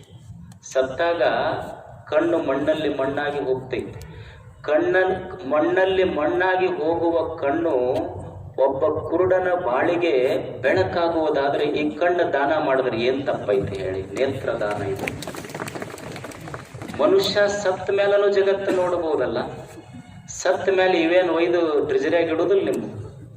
ಸತ್ತ ಮೇಲೂ ಸಹಿತ ಒಬ್ಬ ಕುರುಡನ ಕಣ್ಣಾಗ ನನ್ನ ಕಣ್ಣಿತ್ತು ಅಂದ್ರೆ ನಾ ಸತ್ತ ಮೇಲೂ ಅವನ ಕಣ್ಣಿನ ಮುಖಾಂತರ ಜಗತ್ತನ್ನು ನೋಡುವ ಸೌಭಾಗ್ಯ ನೇತ್ರದಾನಿಗೆ ಬರ್ತೈತೆ. ಅದು ಮತ್ತೆ ನೀವು ತಿಳ್ಕೊಂಡ್ರಿ ನೇತ್ರದಾನ ಅಂತ ಬರೆದು ಕೊಟ್ಟು ಕೂಡಲೇನ ಬಂದು ಕಿತ್ಕೊಂತಾರನ್ರಿ ಅಂತ. ಈಗಿರುವುದಿಲ್ಲ. ಬರೆದು ಕೊಟ್ಟರೆ ಮುಂದ ಹೋದ ಮ್ಯಾಲ ತಗೊಂತಾರ. ರಕ್ತದಾನ ಮಾಡಬಹುದಲ್ಲೇನು? ಯುವಕರೆಲ್ಲ ಇದಕ್ಕೋ ಸಮಯ ಕಳೀತಿರ್ತಾರ. ಹಿಂಗೆ ರಕ್ತದಾನ ಶಿಬಿರಗಳನ್ನು ಮಾಡಬಹುದಲ್ಲ. ನಮಗೆ ಸತ್ತವರನ್ನು ಬದುಕಿಸುವ ಶಕ್ತಿ ನಮಗೆ ದೇವರು ಕೊಟ್ಟಿಲ್ಲ. ಆದರೆ ಸಾಯುವಂತಹ ವ್ಯಕ್ತಿಗಳನ್ನು ಬದುಕಿಸುವ ಸಾಮರ್ಥ್ಯ ಕೊಟ್ಟಾನ. ರಕ್ತ ಕೊಟ್ಟು ನಾವು ಬದುಕಿಸಬಹುದು ಅವರಿಗೆಲ್ಲ. ರಕ್ತದಾನ ಮಾಡಬಹುದು, ದೇಹದಾನ ಮಾಡಬಹುದು, ನೇತ್ರದಾನ ಮಾಡಬಹುದು, ಸಮಯದಾನ ಮಾಡಬಹುದು. ಸಮಯದಾನ ಮಾಡ್ಲಿಕ್ಕೆ ಸಾಧ್ಯ ಇಲ್ಲ. ಸಮಯದಾನ ಮಾಡ್ಲಿಕ್ಕಾಗೋದಿಲ್ಲ. ಏನು ಒಂದಿಷ್ಟು ಸಮಯ ನನ್ನ ವ್ಯವಹಾರದ ಜೊತೆಗೆ ಒಂದಿಷ್ಟು ಸಮಯವನ್ನ ನಾನು ಸಮಾಜಕ್ಕಾಗಿ ಒಂದಿಷ್ಟು ಮೀಸಲಾಗಿಡಬೇಕು. ಒಂದಿಷ್ಟು ಸಮಯವನ್ನ ಮನೆಯಾಗ ನನ್ನ ಸಲುವಾಗಿ, ನಮ್ಮ ಸಲುವಾಗಿ ತಾಯಂದಿರಿರ್ತಾರಿಲ್ಲ, ಮತ್ತು ನಿಮ್ಮ ಕೈ ಹಿಡಿದ ಧರ್ಮಪತ್ನಿ ಇರ್ತಾಳ, ಮಕ್ಕಳಿರ್ತಾರ. ಅವ್ರು ನಿಮ್ಮ ಸಲುವಾಗಿ ಕಾಯ್ತಿರ್ತಾರ. ರಾತ್ರಿ 11ಕ್ಕೆ ಮನೆಗೆ ಹೋಗಬೇಡ, 6 ಗಂಟೆಗೆ ಹೋಗಿ ನಿನ್ನ ಅಮೂಲ್ಯವಾದ ಸಮಯ ಅವರಿಗೆ ಕೊಡು. ಸ್ವಲ್ಪ ಇದು ಸಮಯದಾನ. ಇದು ರಾತ್ರಿ 10 ಗಂಟೆಗೆ ಜೋಲಿ ಹೊಡ್ಕೊಂತ ಹೋದ್ರೆ ಹೆಂಗಪ್ಪ ಮನೆಗೆ? 6 ಗಂಟೆಗೆ ನೀವು ನೋಡ್ರಿ, ನಿಮ್ಮ ಊರಾಗ ಸೊಳ್ಳಿ 6 ಗಂಟೆ ಆದ್ರೆ ಮನಿ ಸೇರ್ತಾವ, ನಿನಗೆ ಮನಿ ಸೇರಕ್ ಆಗೋದಿಲ್ಲ. ಕರೆಕ್ಟ್ ಹೋಗಬೇಕಪ್ಪ 6 ಗಂಟೆಗೆ. ಸಮಯದಾನ ಅಂತಾರೆ ಇದಕ್ಕೆ. ಮತ್ತಿನ್ನೊಂದದ ಶ್ರಮದಾನ ಮಾಡಬಹುದಲ್ಲ. ನನಗೇನ ನನ್ನ ಹತ್ರ ದುಡ್ಡಿಲ್ಲ, ಸಂಪತ್ತಿಲ್ಲ ಅಂದ್ರೆ ದೇವರು ಶಕ್ತಿ ಕೊಟ್ಟಾನಿಲ್ಲ. ಶಕ್ತಿ ಕೊಟ್ಟಾನಂದ ಮೇಲೆ ಒಂದಿಷ್ಟು ಶ್ರಮದಾನ ಮಾಡುವುದು ಮನುಷ್ಯ. ಏನು ದೇವರ ಗುಡಿ ಮ್ಯಾಲ ಬಂಗಾರದ ಕಳಸ ಏರಿಸಿದವನ ಸೇವನ ದೊಡ್ಡದಂತಲ್ಲ. ದೇವರ ಗುಡಿ ಮ್ಯಾಲ ಬಂಗಾರದ ಕಳಸ ಏರಿಸಿದವನ ಸೇವಾಕ್ಕಿಂತ ಗುಡಿ ಮುಂದಿನ ಕಸ ಹೊಡೆದವನ ಸೇವಾ ಬಹಳ ದೊಡ್ಡದಿರ್ತೈತಿ. ಇದು ಶ್ರಮದಾನ. ಇದು ನಮ್ಮ ಹಳ್ಳಿಗಳನ್ನೆಲ್ಲ ನಾವು ಸ್ವಚ್ಛ ಮಾಡಿಕೊಳ್ಳಿಕ್ಕಾಗೋದಿಲ್ಲ. ನಮ್ಮ ಹಳ್ಳಿಗಳು ಸ್ವಚ್ಛ ಆದ್ರೆ ನಮ್ಮ ದೇಶ ಸ್ವಚ್ಛ ಆಗ್ತೈತಿ. ಅವಾಗಂತಿದ್ದಿಲ್ಲೇನು? ಸ್ವಾತಂತ್ರ್ಯಕ್ಕಿಂತ ಮುಂಚೆ ಏನಿತ್ತು ಅಂದ್ರೆ ಕ್ವಿಟ್ ಇಂಡಿಯಾ, ಈಗ ಆಫ್ಟರ್ ಇಂಡಿಪೆಂಡೆನ್ಸ್ ಕ್ಲೀನ್ ಇಂಡಿಯಾ. ದೇಶ ಸ್ವಚ್ಛ ಆಗಬೇಕಾಗ್ತೈತಿ. ನೀವು ನೋಡಿರಿಲ್ಲ ಹಳ್ಳಿಗಳಲ್ಲೆಲ್ಲ ಎಷ್ಟದು ರಸ್ತೆಗಳಲ್ಲೇ ಇನ್ನೂ ಶೌಚಕ್ಕೆ ಕೂಡ್ತಿರ್ತಾರೆ. ಇದನ್ನೆಲ್ಲ ಪ್ರಜ್ಞೆ ಬರಬೇಕಲ್ಲ ನಮಗೆ. ನೀವು ರಾತ್ರಿ ಹೋಗ್ರಿ 7-8 ಗಂಟೆ ಸುಮಾರು ಚುಟ್ಟ ಹಚ್ಕೊಂಡು ಹಂಗ ಕುಂತಿರ್ತಾನ ಅವ್ರು ರೋಡಿನ ಮೇಲೆ. ಹೇಳೋದಿಲ್ಲ, ಯಾರು ಬಂದ್ರು ಹೇಳೋದಿಲ್ಲ. ನೀವು ಅಕಸ್ಮಾತ್ ಚುಟ್ಟ ಹಚ್ಕೊಂಡು ಕುಂತಾಗ ಈ ಕಡೆಯಿಂದ ಗಾಡಿ ತೊಗೊಂಡು ಲೈಟ್ ಬಿಡ್ರಿ, ಅವ ಮಾರಿ ಈ ಕಡೆ ತಿರುಗಿಸ್ತಾನ. ಮತ್ತ ಈ ಕಡೆ ಮಾರಿಗೆ ತಿರುಗಿಸ್ತಾನ ಅಂತ ತಿಳ್ಕೊಂಡು ಈ ಕಡೆಯಿಂದ ಲೈಟ್ ಹಚ್ಚಿಬಿಡ್ರಿ, ಈ ಕಡೆ ಮಾರಿ ತಿರುಗಿಸ್ತಾನ. ಈ ಕಡೆ ತಿರುಗಿಸ್ತಾನ ಅಂತ ಎದರಿನಿಂದ ಬಿಡ್ರಿ, ನೀವ ಗಾಡಿ ಹೊಳಸ್ಕೊಂಡು ಹೋಗ್ಬೇಕು, ಅವ ಏನ್ ಹೇಳುದಲ್ಲ. ಹಿಂಗಾದ್ರೆ ಹೆಂಗ ದೇಶ ಸ್ವಚ್ಛ ಆಗ್ತದೆ? ಕಲಿಬೇಕಲ್ಲ ಸಣ್ಣ ಸಣ್ಣ ಪ್ರಜ್ಞೆಗಳು ನಮ್ಮಲ್ಲಿ. ಸ್ವಚ್ಛತೆಯ ಪ್ರಜ್ಞೆ ನಮಗೆ ಬರಬೇಕಾಗ್ತೈತಿ. ನನ್ನ ಹಳ್ಳಿ ನನ್ನ ದೇಶ, ನನ್ನ ಹಳ್ಳಿ ಸ್ವಚ್ಛ ಆದ್ರೆ ನನ್ನ ದೇಶ ಸ್ವಚ್ಛ ಆಗ್ತೈತೆ ಅನ್ನೋ ಕಲ್ಪನಾ ಬರಬೇಕು. ಏನು ಬೆಂಗಳೂರು ಅಂತ ಏನು ಬೆಂಗಳೂರು ಐತಿ ಹೇಳಿ? ಏನು ಕನ್ಯಾಕುಮಾರಿ ಬಹಳ ದೊಡ್ಡದಂತಲ್ಲ. ಏನು ಕನ್ಯಾಕುಮಾರಿಯ ಸೂರ್ಯಾಸ್ತ ಬೇರೆ, ನನ್ನ ಹಳ್ಳಿಯಲ್ಲಿ ಮುಳುಗುವ ಸೂರ್ಯ ಬೇರೆ ಅಲ್ಲ. ಗ್ಯಾಂಗ್ಟಾಕ್ದೊಳಗೆ ಉದಯಿಸುವ ಸೂರ್ಯ ಬೇರೆ ಅಲ್ಲ, ನನ್ನ ಹಳ್ಳಿಯಲ್ಲಿ ಉದಯಿಸುವ ಸೂರ್ಯ ಬೇರೆ ಅಲ್ಲ. ಆ ಕನ್ಯಾಕುಮಾರಿಯಲ್ಲಿ ಮುಳುಗುವ ಸೂರ್ಯನೇ ನನ್ನೂರೊಳಗೆ ಮುಳುಗುತ್ತಾನ. ಗ್ಯಾಂಗ್ಟಾಕ್ನಲ್ಲಿ ಉದಯಿಸುವ ಸೂರ್ಯನೇ ನನ್ನ ಹಳ್ಳಿಯಲ್ಲೂ ಉದಯಿತಾನ. ನನ್ನ ಹಳ್ಳಿ ನನ್ನ ದೇಶ ಅನ್ನುವ ಕಲ್ಪನಾ ಬರಬೇಕಲ್ಲ. ನನ್ನ ಹಳ್ಳಿ ಸ್ವಚ್ಛ ಆಯ್ತು, ನನ್ನ ದೇಶ ಸ್ವಚ್ಛ ಆಗ್ತೈತಿ. ಏನು ಬೆಂಗಳೂರ ಭಾಳ ಚಲೋ ಅಂತಿಲ್ಲ. ಬೆಂಗಳೂರಾಗ ಏನೈತಿ ಹೇಳ್ರಿ? ಬೆಂಗಳೂರಾಗ ಬರೇ ಹೋದ್ರೆ ಗಟಾರ್ ನೀರು ಸಿಗ್ತೈತಿ ನಿಮಗ. ನಮ್ಮ ಹಳ್ಳಿ ಹಂಗೈತಿ. ನಮ್ಮ ಹಳ್ಳಿಗೆ ತಾಯಿ ತುಂಗಭದ್ರೆಯೇ ನಮ್ಮ ಮನೆ ಬಾಗಿಲಿಗೆ ಬರುವಾಗ ನಮ್ಮ ಹಳ್ಳಿ ಯಾಕೆ ಕಡಿಮೆ ಅಂತ ನಾವು ಆ ಕಲ್ಪನಾ ಬರುವುದು ಶ್ರಮದಾನ ಇದು. ಮತ್ತಿನ್ನೊಂದೈತಿ ಮತದಾನ. ಇದ್ರ ಬಗ್ಗೆ ಏನು ಹೇಳೋದು ಬೇಡ ಬಿಡ್ರಿ, ನಮಗೆಲ್ಲ ಗೊತ್ತೈತಿ. ಮತದಾನ ಐತಲ್ಲ, ಇದ್ರದೊಂದು ಸ್ಪೆಷಲ್ ಕ್ವಾಲಿಟಿ ಏನಂದ್ರ, ಈ ಎಲ್ಲಾ ದಾನ ಉಳಿದಿದ್ದು ಇಷ್ಟೊತ್ತಿಂದ ನಾ ಹೇಳಿದ್ನಲ್ಲ, ಈ ದಾನಗಳು ಹೆಂಗ ಅದಾವ ಅಂದ್ರ, ನೀವು ದಾನ ಮಾಡದ ಮೇಲೆ ಫಲ ಸಿಗ್ತೈತಿ. ಅದ್ರ ಮತದಾನದ್ದೇನು ವಿಶೇಷ ಅಂದ್ರೆ ಮೊದಲ ಫಲ ಸಿಗ್ತೈತಿ, ಆಮೇಲೆ ದಾನ ಮಾಡೋದು ನೀವು. ಇದು ಮತದಾನ. ಇದು ಮತ್ತಿಷ್ಟು ದಾನ ಮಾಡಿದ ಮೇಲೆ ಏನು ಸಿಗ್ತೈತಿ ಮನುಷ್ಯಗಂದ್ರೆ ಸಮಾಧಾನ ಸಿಗ್ತೈತಿ. ಸಮಾಧಾನಕ್ಕಾಗಿ ದಾನಗಳನ್ನು ಮಾಡುದು. ಹೌದ್ರಿ? ಮತ್ತಿಷ್ಟೆಲ್ಲ ದಾನ ಮಾಡೀವಿ, ಫಲ ಏನಿದ್ರಿಂದ ಅಂತ ಅನ್ಬೋದು ನೀವು. ಇಷ್ಟೆಲ್ಲ ದಾನ ಮಾಡಿದ ಮೇಲೆ ದಾನದ ಫಲ ಏನು ಅಂದ್ರ, ಪ್ರಯೋಜನ ಮನುದ್ದಿಶ್ಯ ಬಂದೋಪಿನ ಪ್ರವರ್ತತೆ. ಪ್ರಯೋಜನ ಇಲ್ಲದೆ ಯಾವ ಹುಚ್ಚರು ಕೆಲಸ ಮಾಡೋದಿಲ್ಲ. ದಾನಕ್ಕ 2 ಫಲ ಅದಾವ. ಒಂದು ದೃಶ್ಯ ಫಲ, ಇನ್ನೊಂದು ಅದೃಶ್ಯ ಫಲ ಅಂತ. ದೃಶ್ಯ ಫಲ ಕಣ್ಣಿಗೆ ಕಾಣತೈತಿ, ಅದೃಶ್ಯ ಫಲ ಕಣ್ಣಿಗೆ ಕಾಣೋದಿಲ್ಲ. ದೃಶ್ಯ ಫಲ ನಾಶ ಆಗ್ತೈತಿ, ಅದೃಶ್ಯ ಫಲ ನಾಶ ಆಗೋದಿಲ್ಲ. ಈಗ ದಾನ ಮಾಡಿದ್ದು ನೀವು ಒಂದು 10 ಸೇರು ಒಬ್ಬನಿಗೆ ಜೋಳ ದಾನ ಮಾಡಿದ್ರೆ ಅಂತ ತಿಳಿರಿ, ಅದು ಕಣ್ಣಿಗೆ ಕಾಣ್ತೈತಿ. ಮತ್ತು ಒಂದು 4-5 ತಿಂಗಳು ಬಿಟ್ರೆ ಜೋಳ ನುಸಿ ಹತ್ತಿ ಹೋಗ್ತೈತಿ, ಅದು ಹೌದಲ್ಲ, ನಾಶ ಆಗ್ತೈತಿ. ಆದ್ರೆ ಕೊಟ್ಟವನಿಗೆ ಅದೃಶ್ಯ ಫಲ ಐತಿ. ಇಸ್ಕೊಂಡವನ್ದು ವಸ್ತು ನಾಶ ಆಗಬಹುದು, ಆದ್ರೆ ಕೊಟ್ಟವನ್ದು ಕಣ್ಣಿಗೆ ಕಾಣೋದಿಲ್ಲ, ನಾಶ ಆಗೋದಿಲ್ಲ. ಅದು ಯಾವುದು ಅಂದ್ರೆ ಪುಣ್ಯದ ಫಲ ಸಂಗ್ರಹ ಆಗಿರ್ತೈತಲ್ಲ, ಅದಕ್ಕೆ ದಾನ ಮಾಡ್ಬೇಕಾಗ್ತದೆ. ಅದೃಶ್ಯ ಫಲ ಸಿಗ್ತೈತೆ. ಏನ್ ಈ ಜಗತ್ತಿನೊಳಗೆ ಏನು ಒಂದು ಪ್ರಿನ್ಸಿಪಲ್ ಐತಿ ಅಂದ್ರ, ನಾವು ಏನು ಮಾಡ್ತೀವಿ ಅದು ನಮಗೆ ಹಳ್ಳಿ ಸಿಗ್ತೈತಿ. ಈ ಜಗತ್ತಿನ ಪ್ರಿನ್ಸಿಪಲ್ ಏನು ಅಂದ್ರ, ಇದೊಂದು ಪ್ರತಿಧ್ವನಿ ಇದ್ದಂಗೆ ಜಗತ್ತು. ಈ ಜಗತ್ತು ಇದೊಂದು ಪ್ರತಿಧ್ವನಿ ಇದ್ದಂಗೆ. ನಾವೇನು ಮಾಡ್ತೀವಿ ಹಳ್ಳಿ ನಮಗೆ ಸಿಗ್ತೈತಿ. ಈಗ ನೀವು ಬಿಜಾಪುರದ ಗೋಲ್ ಗುಮ್ಟ ಐತಿ, ಬಿಜಾಪುರದ ಗೋಲ್ ಗುಮ್ಟಕ್ಕೆ ಹೋಗಿ ನೀವು ನಮಸ್ಕಾರ ರೀ ಅನ್ರಿ, ಅದು ನಮಸ್ಕಾರ ಅಂತೈತಿ. ನೀವು ಯಾಕೋ ಅನ್ರಿ, ಹಳ್ಳಿ ಯಾಕೋ ಅಂತೈತಿ. ಹಂಗ ಈ ಜಗತ್ತು ಅನ್ನೋದೊಂದು ಪ್ರತಿಧ್ವನಿ. ನೀವೇನು ಮಾಡ್ತೀರಿ ಅದರ ಫಲ ನಿಮಗೆ ಸಿಗ್ತೈತಿ. 3 ಜನ ದೋಸ್ತರು ಕೂಡಿ ಕಾರಟಗಿಯಿಂದ ತಿರುಪತಿಗೆ ಹೊಂಟಿದ್ರಂತೆ. ತಿರುಪತಿ ಕಾರಟಿಗೆ ಹೊಸದಾಗಿ ಟ್ರೈನ್ ಆಗಿತ್ತು, ತಿರುಪತಿಗೆ ಹೋಗ್ಬೇಕಂತ ಹೊಂಟಿದ್ರು ಅವರು. ಎಲ್ಲರೂ ರಿಸರ್ವೇಶನ್ ಹೋಗಿ ಮುಂದಿದ್ದು, ಕೊನೆಗೊಂದು ಪ್ಯಾಸೆಂಜರ್ ಡೆಬ್ಬಿ ಇತ್ತಂತ. ಕೊನೆಗೆ ಮುಂದೆಲ್ಲ ರಿಸರ್ವೇಶನ್ ಬೋಗಿಗಳಿದ್ದು, ಮಂದಿ ಕೊನೆ ಪ್ಯಾಸೆಂಜರ್ ಗಾಡಿ ಏನು ಡಿಬ್ಬ ಇತ್ತಲ್ಲ ಬೋಗಿಗೆ ಮಂದಿ ಕಿಕ್ಕಿರದು ತುಂಬಿದ್ರಂತ. ರಿಸರ್ವೇಶನ್ ಸಿಕ್ಕಿದ್ದಿಲ್ಲ, ಗೀಜಗನ ಗೂಡಾಗಿತ್ತದು, ಜಾಗನೇ ಇರಲಿಲ್ಲ. 3 ಜನ ದೋಸ್ತರು ಬಂದರು. ಅದ್ರಾಗ ಅವ್ರು ಸ್ವಲ್ಪ ಹಾಕೊಂಡ ಬಂದಿದ್ರು ಎಣ್ಣೆ. ಹೋಗಿ ನೋಡ್ತಾರ ಜನ ಅಲ್ಲಿ ಕಾಲಿಡಕ್ ಜಾಗ ಇಲ್ಲ, ಡೆಬ್ಬ್ಯಾಗಲ್ಲ ಹೊರಗ. ಒಬ್ಬ ಒಂದ ಹೆಂಗ್ ಹೋಗೋದು ಇದ್ರಾಗ, ಇನ್ನೊಬ್ಬ ಇದ್ನಲ್ಲ ಅವ ಅಂದ, ನೋಡಿ ಹೆಂಗ್ ಜಾಗ ಬಿಡಿಸ್ತೀನಿ ಮಂದಿಗಂದ. ಹೆಂಗ್ ಬಿಡಿಸ್ತಿ? ಅವ ಜೋರಿಗೆ ಬಾಯಿ ಮಾಡ್ದಲ್ಲಿ ಹೋಗಿ, ಹಾವು ಬಂದೈತಿ, ಎಲ್ಲರೂ ಓಡೋರಿ, ಹಾವು ಬಂದೈತಿ, ನಾಗರ ಹಾವು ಐತಿ ಅಂತ. ಕೇಳಿದ್ದ ಜನ ಎಲ್ಲ ಓಡ್ ಹೋದ್ರ, ಡೆಬ್ಬಿ ಸಮೀಪ ಹೋಗ್ಲಿಲ್ಲ ಎಲ್ಲರೂ. ಇವ್ರು ಆರಾಮ ಹೋದ್ರು, ಯಾರೊಬ್ರು ಇರ್ಲಿಲ್ಲ ಡೆಬ್ಬ್ಯಾಗ. ಇವ್ರು 3 ಹೋಗಿ ಇನ್ನೂ ಒಂದು ಅರ್ಧ ತಾಸು ಟ್ರೈನ್ ಇತ್ತು ಲೇಟ. ತಗೊಂಡ ಬಂದಿದ್ರ ಇನ್ನೊಂದು ಅರ್ಧ ಉಳ್ದಿತ್ತದು ಅಲ್ಲೇ ಹಾಕಿದ್ರು, ಆರಾಮ್ ಮಕ್ಕೊಂಡ್ರು. ಬೆಳಿಗ್ಗೆ 5 ಗಂಟೆ ಆಯ್ತು. ಚಾಯ್ ಚಾಯ್ ಚಾಯ್ ಅಂತ ಹುಡುಗ ಬಂದ. ಹಿಂಗ ಎದ್ದು ನೋಡ್ದಪ್ಪ, ಇದು ಯಾವ ಊರು ಅಂತ ಕೇಳ್ದ ಹುಡುಗ. ಇದು ಕಾರಟಗಿರಿ ಅಂದವ. ಹಾ, ಮತ್ತೆ ನಿನ್ನೆ ಬಿಟ್ಟೈತಲ್ಲಿ ಟ್ರೈನ್, ಇದು ಕಾರಟಗಿ ತಿರುಪತಿಗೆ ಬಂದಿಲ್ಲ ನಂದ. ಇಲ್ಲ, ಮುಂದಿನ ಡೆಬ್ಬಿ ತಿರುಪತಿಗೆ ಹೋಗ್ಯಾವ್ರಿ, ಹಾವಿದ್ದಿದ್ದಕ್ಕೆ ಇದು ಬಿಟ್ಟು ಹೋಗ್ಯಾರ ಅಂದವ್ರು. ಹಾವಿದ್ದಿದ್ದಕ್ಕ ಇಲ್ಲೇ ಬಿಟ್ಟು ಹೋಗ್ಯಾರ. ಏನು ಮಾಡಿದ್ರು ಅಲ್ಲೇ ಪಡ್ಕೊಂಡ್ರು, ಏನು ಮಾಡಿದ್ರು ಅಲ್ಲೇ ಪಡ್ಕೊಂಡ್ರು. ಇದು ಜಗತ್ತಿನ ನಿಯಮ ಐತಿ. ಮನುಷ್ಯ ಇದು ಪ್ರತಿಧ್ವನಿ ಜಗತ್ತನ್ನೇ ಕೊಟ್ಟಿ ಅಂದ್ರ ಹಳ್ಳಿ ನಿನಗೆ ದೇವರು ಕೊಡ್ತಾವ. ನೀ ಒಂದು ಕೈಯಿಂದ ನೀ ಜಗತ್ತಿಗೆ ಕೊಟ್ರ ದೇವ್ರು ನಿನಗೆ 10 ಕೈಯಿಂದ ಕೊಡ್ತಾನನ್ನುವ ಸತ್ಯ 5 ದಾನದೊಳಗೆ ಇರ್ತದೆ ಅಷ್ಟೆ.